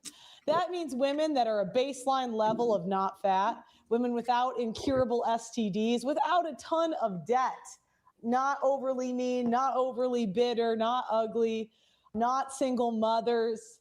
And they found that it's a whopping less than 2% of women in 2026 are marriageable, meaning there's a lot of female losers. Now, anyway, how did we get here?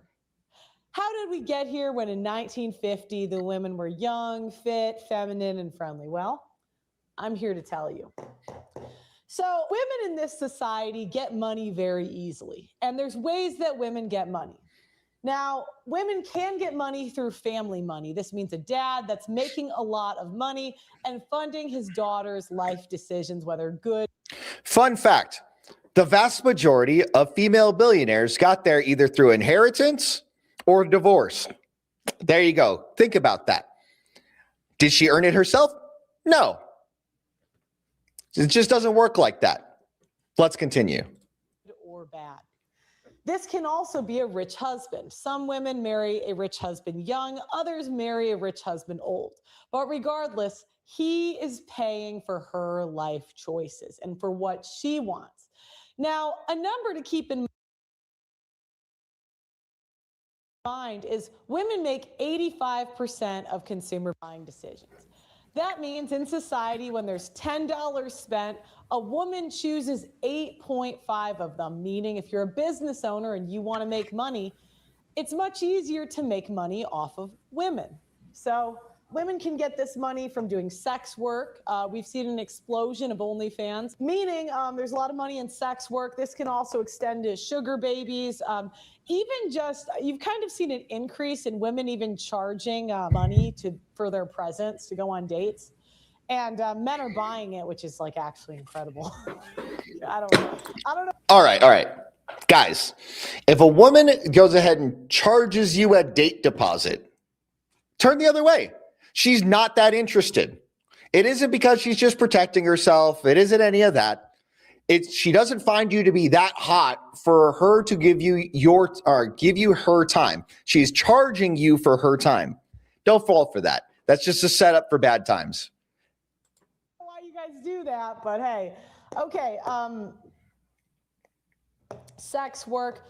A lot of times also women get easy money because rich women don't want to do their jobs. So a lot of men might have a rich wife, but she doesn't want to watch the kids. She doesn't want to cook for the family. She doesn't even want to dress herself. And there's a lot of easy jobs that are catering to rich women. So like personal, like private chefs, Amazon, Uber Eats. Not that those are easy, but it's not like high skill, I guess you could say. Easy jobs, teaching. And what I mean by easy jobs is it's just not the same as men doing physical manual labor jobs. For example. So most of the jobs that women tend to do are in air conditioning.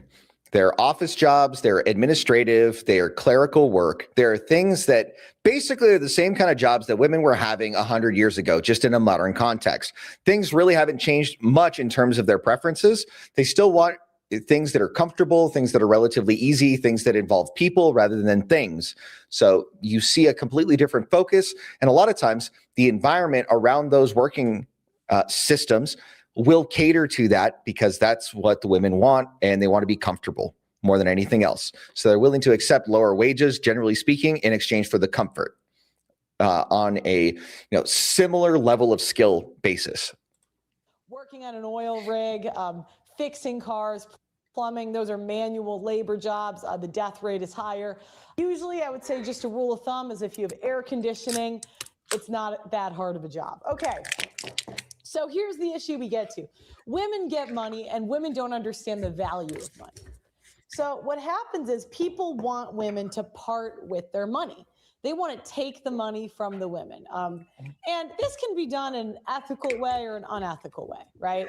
So here's the issue you get. Women get money easily. Women don't understand the value of money because they either got it through an easy job, sex work, or a man giving it to them from their husband or family. The issue. So they don't really value the labor that went into it, right? Their attachment to their money is tenuous because it didn't come with a great deal of effort. And so in the society, we end up lying to women and puffing up their ego and all of that in order to sell them stuff because they're more easily propagandized and they're more susceptible to emotional appeals, generally speaking. What you get is that people want that money. Now, there's complete and entire industries built off of lying to women. So the body positivity, it's easier to tell women that they're hot, fat than telling them to lose weight. That's changing now that Ozempic is getting to be a thing that's widely available. You see a lot of the people that were so prolific in terms of talking about the virtues of being plus size and all of that. They're changing their tunes now that they can go ahead and just go on Ozempic, lose the weight, and then get surgery after the fact to look hot. And so when they're taking the easy way out and doing these things, all of a sudden, now that you can go ahead and treasure them for their beauty again, they go ahead and play the beauty card because they recognize deep down inside that even though they're saying the words, they know that it's not true. The college industry. It's easier to tell women to just study what you're passionate about instead of either going to engineering, accounting, or another industry that makes money. It's much easier to say to women that, just, follow your heart, do what you're passionate about. Industries keeping women young forever. So this can be Botox, getting your nails done, fake hair, plastic surgery, all of those industries. Again, they want women's money. And so the way that they get it is lying. Why tell the truth when you could just lie when there's no consequence for lying? Now, again, like in this example, if you have a plastic surgeon and he tells the women that they're going to look better after the plastic surgery, messes up her face, there's no consequence for this. Another one I see is... Yeah, because usually when it comes to cosmetic surgery, there's a certain number of waivers that are in place where, hey, if you don't go ahead and like your results after a certain period of time, we can go ahead and try to revise them.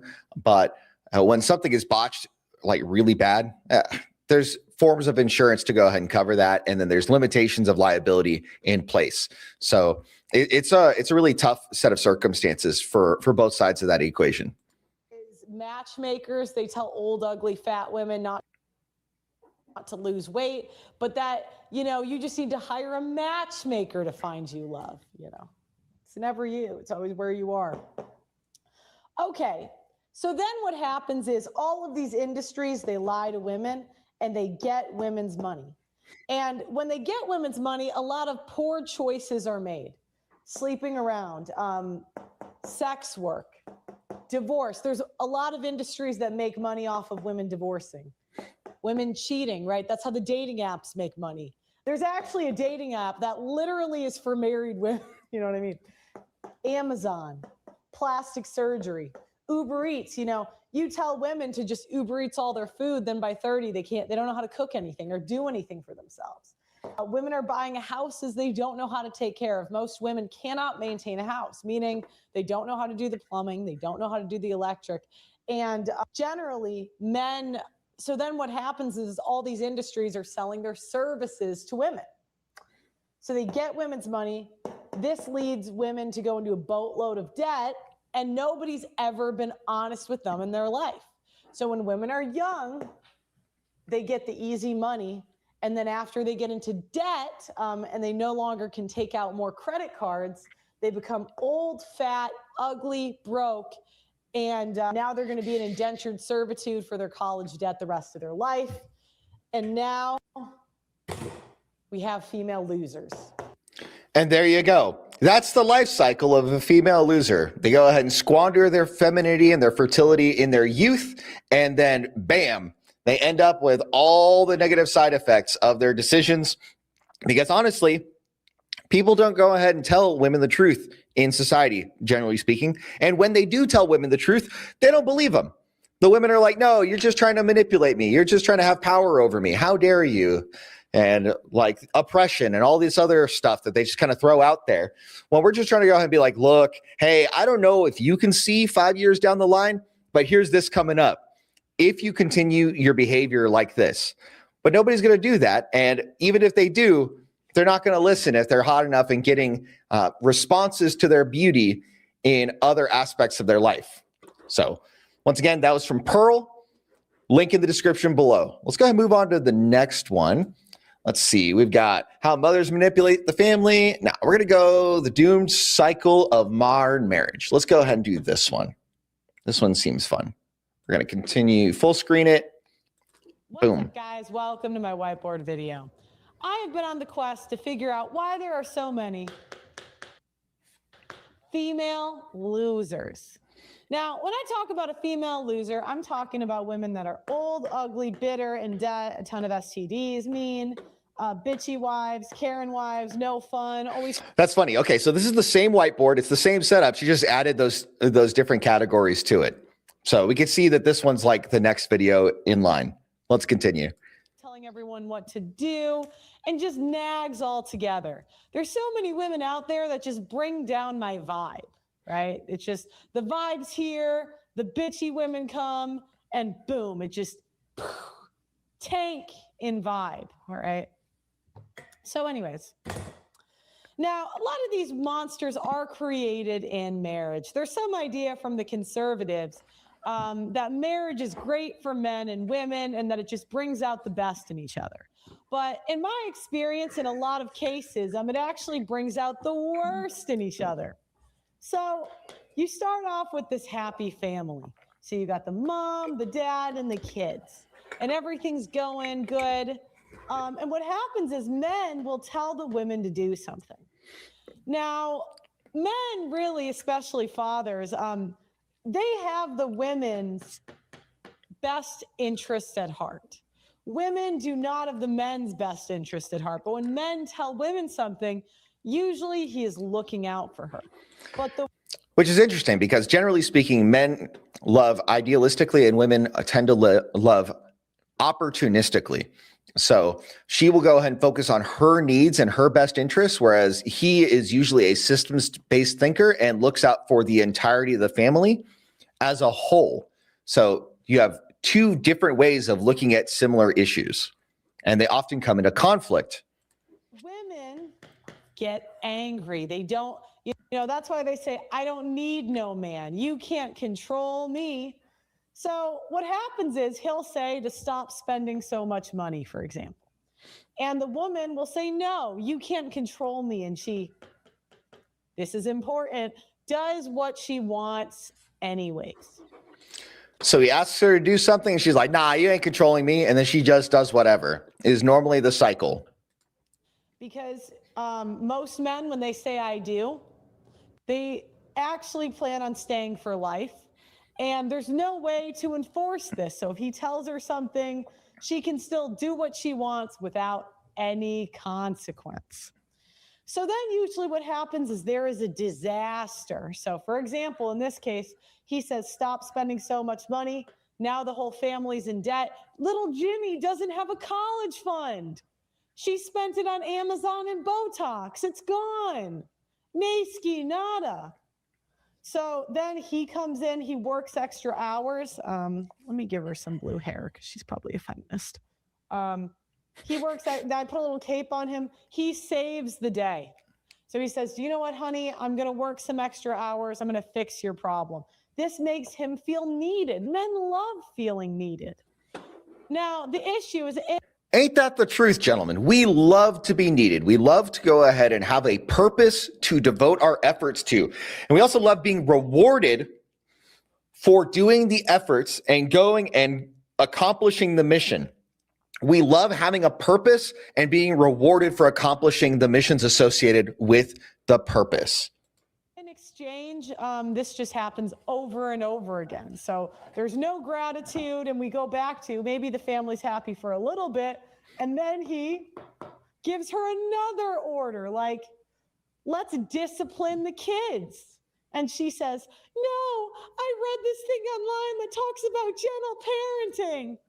And he says, no, we really need to discipline the kids. They need structure. No, we need to gently parent. Well, then there's a disaster. The kid gets into disciplinary trouble at school. So he goes to school and the teacher says, your kid is just terrible. Now there's a disaster. She's frowning again. And the husband comes in and says, honey, we're going to parent this way. And then she says, okay, fine, we'll parent this way. And now the kids start acting better. And then it happens again. He says, honey, you're gaining a little bit of weight. Well, it's only because I had these kids. That's why I'm fat. Honey, why don't we just eat? That's a lie. It's an excuse. It's calories in versus calories out. No matter how you dress it up, that's just what it is at the end of the day. It's a matter of putting less food in your body, generally speaking, and moving more. For over 90% of people, this is the case. And so we see all these people that are complaining, oh, I can't lose weight. And then they get on a Ozempic and they drop the weight like crazy. And then they end up with loose skin because they didn't put in the work and they didn't lose weight slowly so that their body can make adaptations over time. Like if you would just have a normal calorie deficit and do it the long way. Steak. No, I want to try a new recipe every day. I want to try all these recipes. Honey, let's just have steak and chicken. No, but our neighbors, Stacy does this and she's really skinny. So she does what she wants everywhere. Now the kids are now torta kids, right? Because she's... Yeah, so never mind what Stacy is doing behind closed doors. Never mind what the actual circumstances are. Stacy is telling the woman the story that she wants to have heard so that she looks good in that social circumstance. And so this woman goes in, buys it hook, line, and sinker, and then believes that this is exactly what happens. Never mind the fact that chances are if the husband is hot and if there's, if he's eligible, they might go ahead and put stumbling blocks in front of each other. This is something that women do to each other, generally speaking, when they are close, but honestly, they're just kind of like frenemies. They look out for themselves more than they look out for their sisters. Even though on the surface, if you go ahead and go after any individual sister, the whole sisterhood circles the wagons. Kind of funny to watch how that works. Let's continue. Feeding the kids. So now the kids are fat, right? I'm going to make them little Oompa Loompas now. So now they're bigger. Now they're these fat children because she did what she wanted anyway. And a disaster hits. There's a disaster. Now the kid has like diabetes and he's 12, right? And now the mother is like, oh no, the kid has diabetes. And the husband said, all right, let's go on this diet plan. And then it starts working.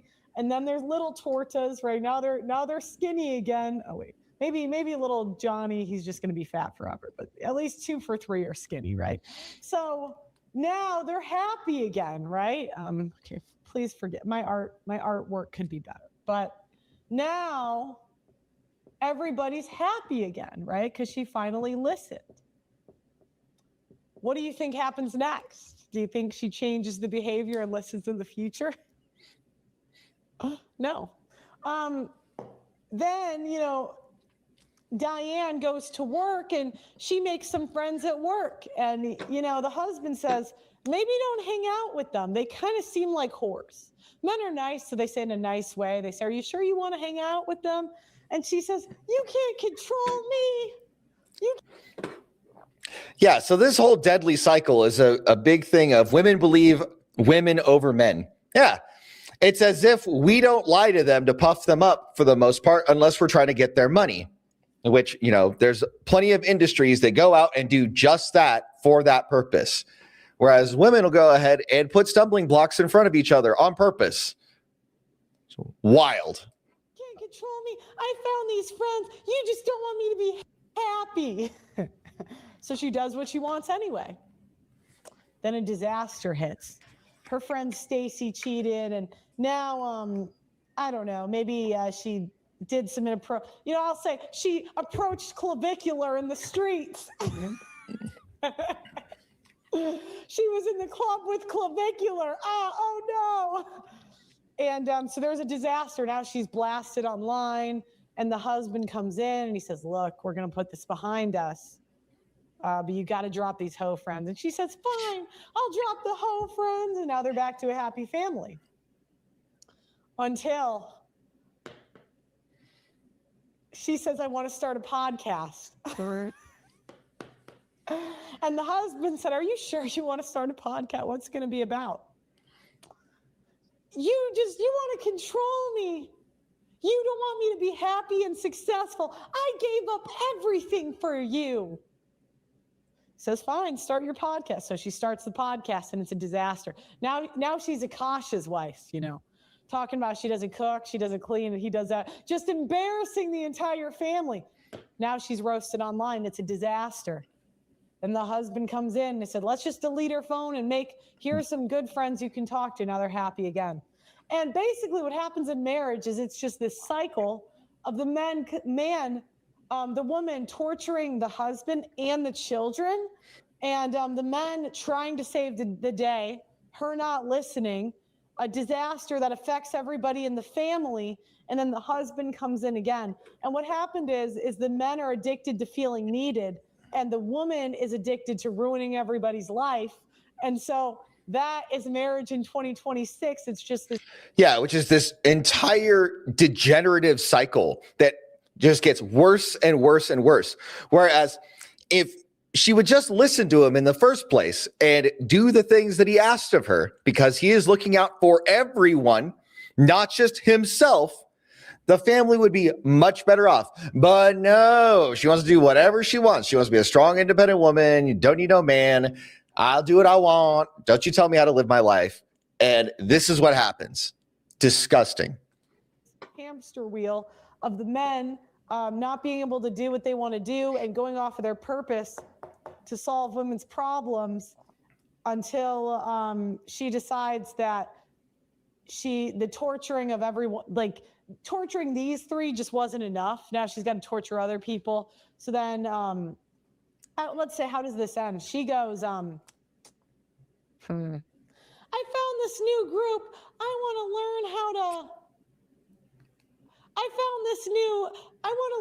to get a personal trainer. I don't know if you should get a personal trainer. He looks like me, but better looking. Does what she wants anyway. Cheats on him. Again, the husband finally says, that's enough. Or she says, I just want to be happy. You're holding me back in life. And then there's a divorce. And then we go back to the female losers, which are fat, old, ugly, bitter, in debt, STD ridden, mean, bitchy wives, Karens that are no fun. So now she's got a bunch of debt, and she's a female loser. So that's how female losers are made. And that's marriage in 2026. Thank you guys for watching. Like the video, put your comments below. Yeah, absolutely. I'm going to go ahead and hit the like button right quick. Boop. Hit the like button. All right. So it is linked down in the description below. Go ahead and take a look if you want to go ahead and review it. If you would, go ahead and subscribe to Pearl if you haven't already, and hit the like button on the video. We got one more, and then we got a really spicy one that she came up with last week. So we're going to go ahead and take a look at how mothers manipulate the family. Now, if you guys remember the first video that we saw today, you're going to see a lot of similarities. You're going to see that things are kind of in the same vein in a lot of ways. Let's take a look. What's up, guys? Welcome to my whiteboard series. Today, I'm on a quest to figure out why there are so many female losers. Now, these are women that are old, ugly, bitter, in debt, lots of STDs, mean, bitchy wives, Karens, and no fun. And these are some examples that I've drawn of them that are obviously awesome. So anyways, I was wondering, why are so many mothers naggy, bitchy Karens? And today I want to talk about how mothers emotionally destroy, manipulate, and terrorize the family. Oh, this should be golden. Let's go ahead and see what she has to say. So we start here with a nice, intact family. And the mother starts off happy. The 3 kids, you got Bob and Diane, and they're having a good time. Now, what happens is Diane gets mad at nothing. So Diane is easily offended, and most mothers in America are easily offended. This is getting overly annoyed at the littlest things. This can be there's one dish in the kitchen. She's going to overreact. And the thing is, when women overreact, they take it out on the kid. So fathers, when they're mad at a child or a child's misbehaving, they'll say to the kid, "You're a good kid. They'll say to the kid, "I know you're a good kid. I know you're a neat kid. Why don't you put the dishes away?" And they don't overreact. They just tell the kid to do the chores. The mother will say, "I gave birth to you. I sacrificed everything for you. Why are you such a bad kid?" And this is emotionally terrorizing to the kid. Yeah, definitely not all women, but I've seen enough women that go ahead and act this way that it's enough to be a general trend in the society. And this is how women that are unfulfilled are often picking their somebody that's not their first choice to get married to because the Chad that they got with in their 20s didn't want to commit to them. That's usually what causes this whole cycle to start in the first place. Because kids never want to be rejected by a primary caretaker. So kids know a lot of times with their fathers, as long as they do good behavior in the future, they know that the dad's not going to bring it up again, and there's redemption. But the mother lives in the past and overreacts. She's easily offended. I'm using the dish as an example, but this applies to pretty much everything. If she gets offended because the kid is honest with her, right? The silent treatment, she plays the victim, creating a problem when it's really not a big deal. An example is if a mother plans an event and people don't show up at the exact time she wants, it's a very big it's the biggest deal, right? Where the father just calls and says, "When are you getting here?" And, it's just a difference. Gossiping. And usually there's one kid in the family that has to listen, that becomes the emotional tampon for the child. Oh my gosh. Yeah, this happens all the time where one kid goes ahead and gets attached to mom and will just absorb all the things, and the mom will talk to that kid the most and then basically leverage that relationship against the other children and against the husband in the relationship. Disgusting stuff that happens, but it's a lot of this is right on the mark for a certain subset of families where the husband generally is going to go ahead and discipline the children with an even hand. And if they go ahead and act right, everything's fine because there's redemption in that. And he just wants there to be peace in the home. And when they act in accordance with the overall objective of the family, then they are doing their part for the family to be in harmony. Whereas the mother, a lot of times, will go ahead and dig into the stuff of the past to guilt people in the present. Let's continue. And that's not good for the kid. This kid is often turned against the father, and it's oftentimes a woman. And then on top of that, the mother gossips to everybody in the town, so there's no sense of privacy for the children. It's gotten worse in recent years with the invention of Facebook, Instagram, TikTok. I'm seeing mothers post their kids' private personal moments on TikTok and Twitter and using their kids to build their brand. There's bitchiness, nagging, seeking validation, overreacting. So anyways, the cycle is they're a happy family. The mother gets mad at nothing. This is important. It's never something, it's always nothing. Makes life hell on earth for the family. Here is the most important step. She must blame the dad. So she feels because it's his fault. She's upset at whatever, and then she makes a big deal of it, makes a mountain out of a molehill, and then all of a sudden it's the dad's fault. Yeah, just like clockwork. A certain way, and it's got to be the father's fault. Never her fault, always the father's fault. Sometimes the kid's fault, but mostly the father's fault. Then she's going to nag at everyone. Common complaints, and if you guys have some ones that your mother commonly said to you, "I gave birth to you." Women want credit for everything, and that's something that dogs can literally do. And so the kids didn't ask to be here. They didn't ask to be born. And the mother uses something the kids didn't ask for against the kids. They can't help who their mother is. Number two, I'm going to die someday. Everybody dies. We don't even know who's going to die first. But mothers, again, they want to take credit for everything and say, well, you're going to miss me when I'm dead. It's like, well, I could die first. You know? How do you know who's going to? So a lot of times it's emotional manipulation. Is they'll go ahead and come up with all these things for shame and guilt and insulting the kids, or trying to get them to get into an emotional state rather than talking about, hey, like, we as a family want to do certain things, because they're not, a lot of times the women in this dynamic are not family minded. They are really self-minded. And then the children are a projection of instruments of her own needs. Let's continue. Okay. You're ungrateful. All I do for you. When fathers do nice things, fathers get joy from their children.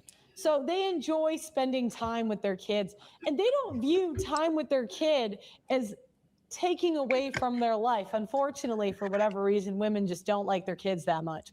So women view time they spend with their kids as them doing something for them. And the mothers will hold this over the children's head for the rest of their life, that she gave up so much for you. She did so much for you. She sacrificed everything. So anyways, then we got step 1, get mad at nothing. 2, make life hell on earth. 3, blame dad. 4, nag everybody. And 5, say I love you and make the kids say it back, and tell the kids not to embarrass her, even if they're verbally and emotionally abusive. That's where you get, I love my mother, but they always have to preface it. There's always got to be, I love my mother, but. Because they're brainwashed into saying it. They don't actually mean it a lot of times, because they've been so processed into that pattern that that's what comes up. And normally when there's a but in the sentence, everything in front of the but is not the important part. It's everything after the but that's the important part in conversation. That's how I know a mother's a terrorist, as if the kids say, I love my mother, but anyways, this is the circle of life. Part of this is the father's fault, because the father does not tell the mother to shut up, right? At some point he's got to do that, but at the same time, she won't listen anyway. So if you saw my last video, let me know what you guys think in the comments. Am I missing a step? If I am, put it in the comment section, like the video, subscribe to the channel, and I'll. Yeah, that's pretty spot on for some of the more like dangerous things that happen within a marriage and within a family structure. Let's go ahead and take a look at some of the comments on this one and see if there's anything hot nonsense. Let's see, sort by top comment. Okay, you forgot about that when they don't get their way, and they weaponize law enforcement to get their way. Okay, so we saw that in one of the divorce videos, where basically she didn't get her way, and then she basically started a fight and got him arrested and claimed that he was the one that assaulted her. Let's see. Pearl, obviously you've met my mother. Perfect assessment. Yeah, sounds about right. It blows my mind how many women, my ex-wife included, when asked what they want for Mother's Day, and they say they want to be left alone. Then you ask a father what he wants for Father's Day, and it's almost always includes doing something with the kids around. You know, that's pretty accurate. It's interesting because a lot of times for Father's Day, depending on what's been going on throughout the week, it may just be a regular day. But a lot of times I want to go ahead and play cards with my kids or do something like that. Speaking of which, recently my youngest son, he started reading, and he's 5 years old, but he's really, really good at reading. And so we got him some Magic the Gathering cards to read, and he read his whole thing. So I'm like, you know what? This kid is really doing stuff. So maybe we should go ahead and like get him dialed in, because at 5, the kid is reading at like a 6th grade reading level already. And so I figure we got to go ahead and give him some context so that we can have him bloom where he's planted, because clearly, you know, reading, analytical things are very much within his strengths. So even though he's 5, he's got like a lot of the backbone to really like push him forward. And I think that would be really good for him. So that's probably what we're going to be doing tonight, is playing cards with him. You know, my 2 older kids and him getting together and just playing a game of Commander or something like that. But yeah, let's go ahead and continue on with these comments. Mothers cannot hold their tongues even on trivial things. And then let's see.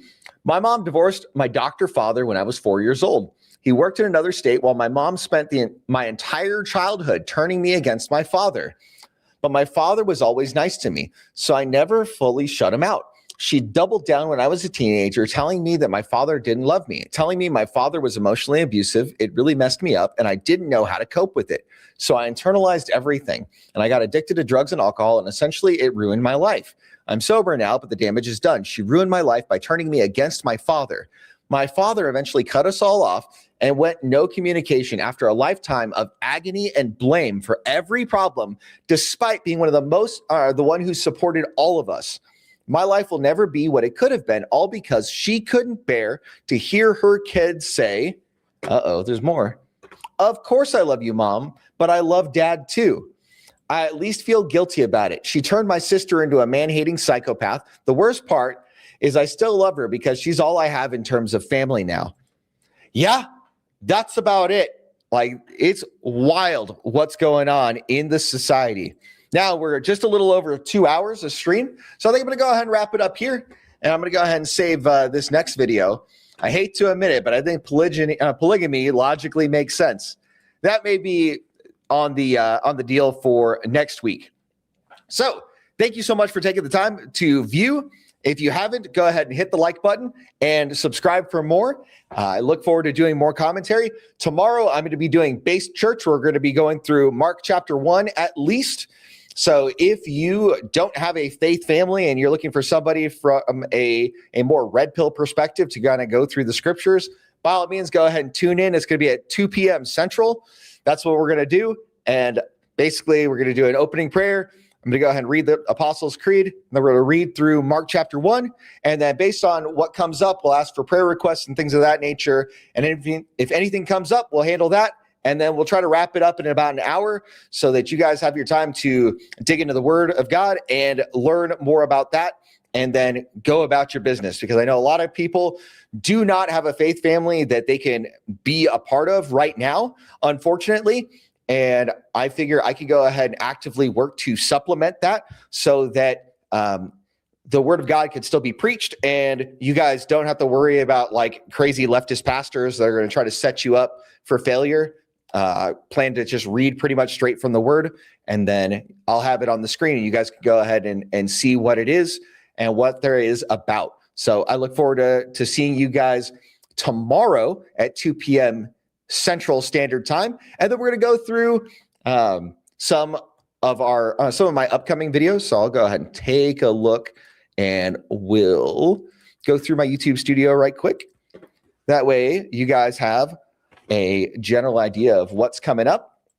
So this week I had put out a couple of videos. One of them was the real reason men are leaving dating. So that's just kind of like a basic example of why some guys are not even bothering with dating. And then I have another one that released on Thursday that's been getting a lot of traction on Twitter. So I'll go ahead and send that out in messages. You guys can go ahead and take a look at that if you haven't already. This shows why a lot of guys are walking away from marriage. I am married. I've been married for 22 years as of the 20th. So earlier this week, I had celebrated my 22nd wedding anniversary. So I'm in a happy marriage. My wife is on my program and she goes ahead and knows what she needs to be doing and handles business when I ask her to and all of this kind of stuff.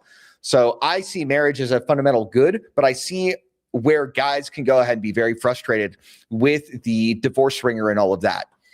And then next week on Tuesday, I've got the real reason women can't respect modern men, which is kind of looking at kind of like the modern female perspective of things and making some adjustments. And then next Thursday is basically a video on how to close the gap between men and women and just really going through that and really analyzing, hey, what are the things that men are looking for and what are the things that women are looking for and how can they get on the same sheet of music so that we can have strong families and strong society? Because if you don't have a strong set of families, society crumbles under the weight of all the pressure that's being put under it.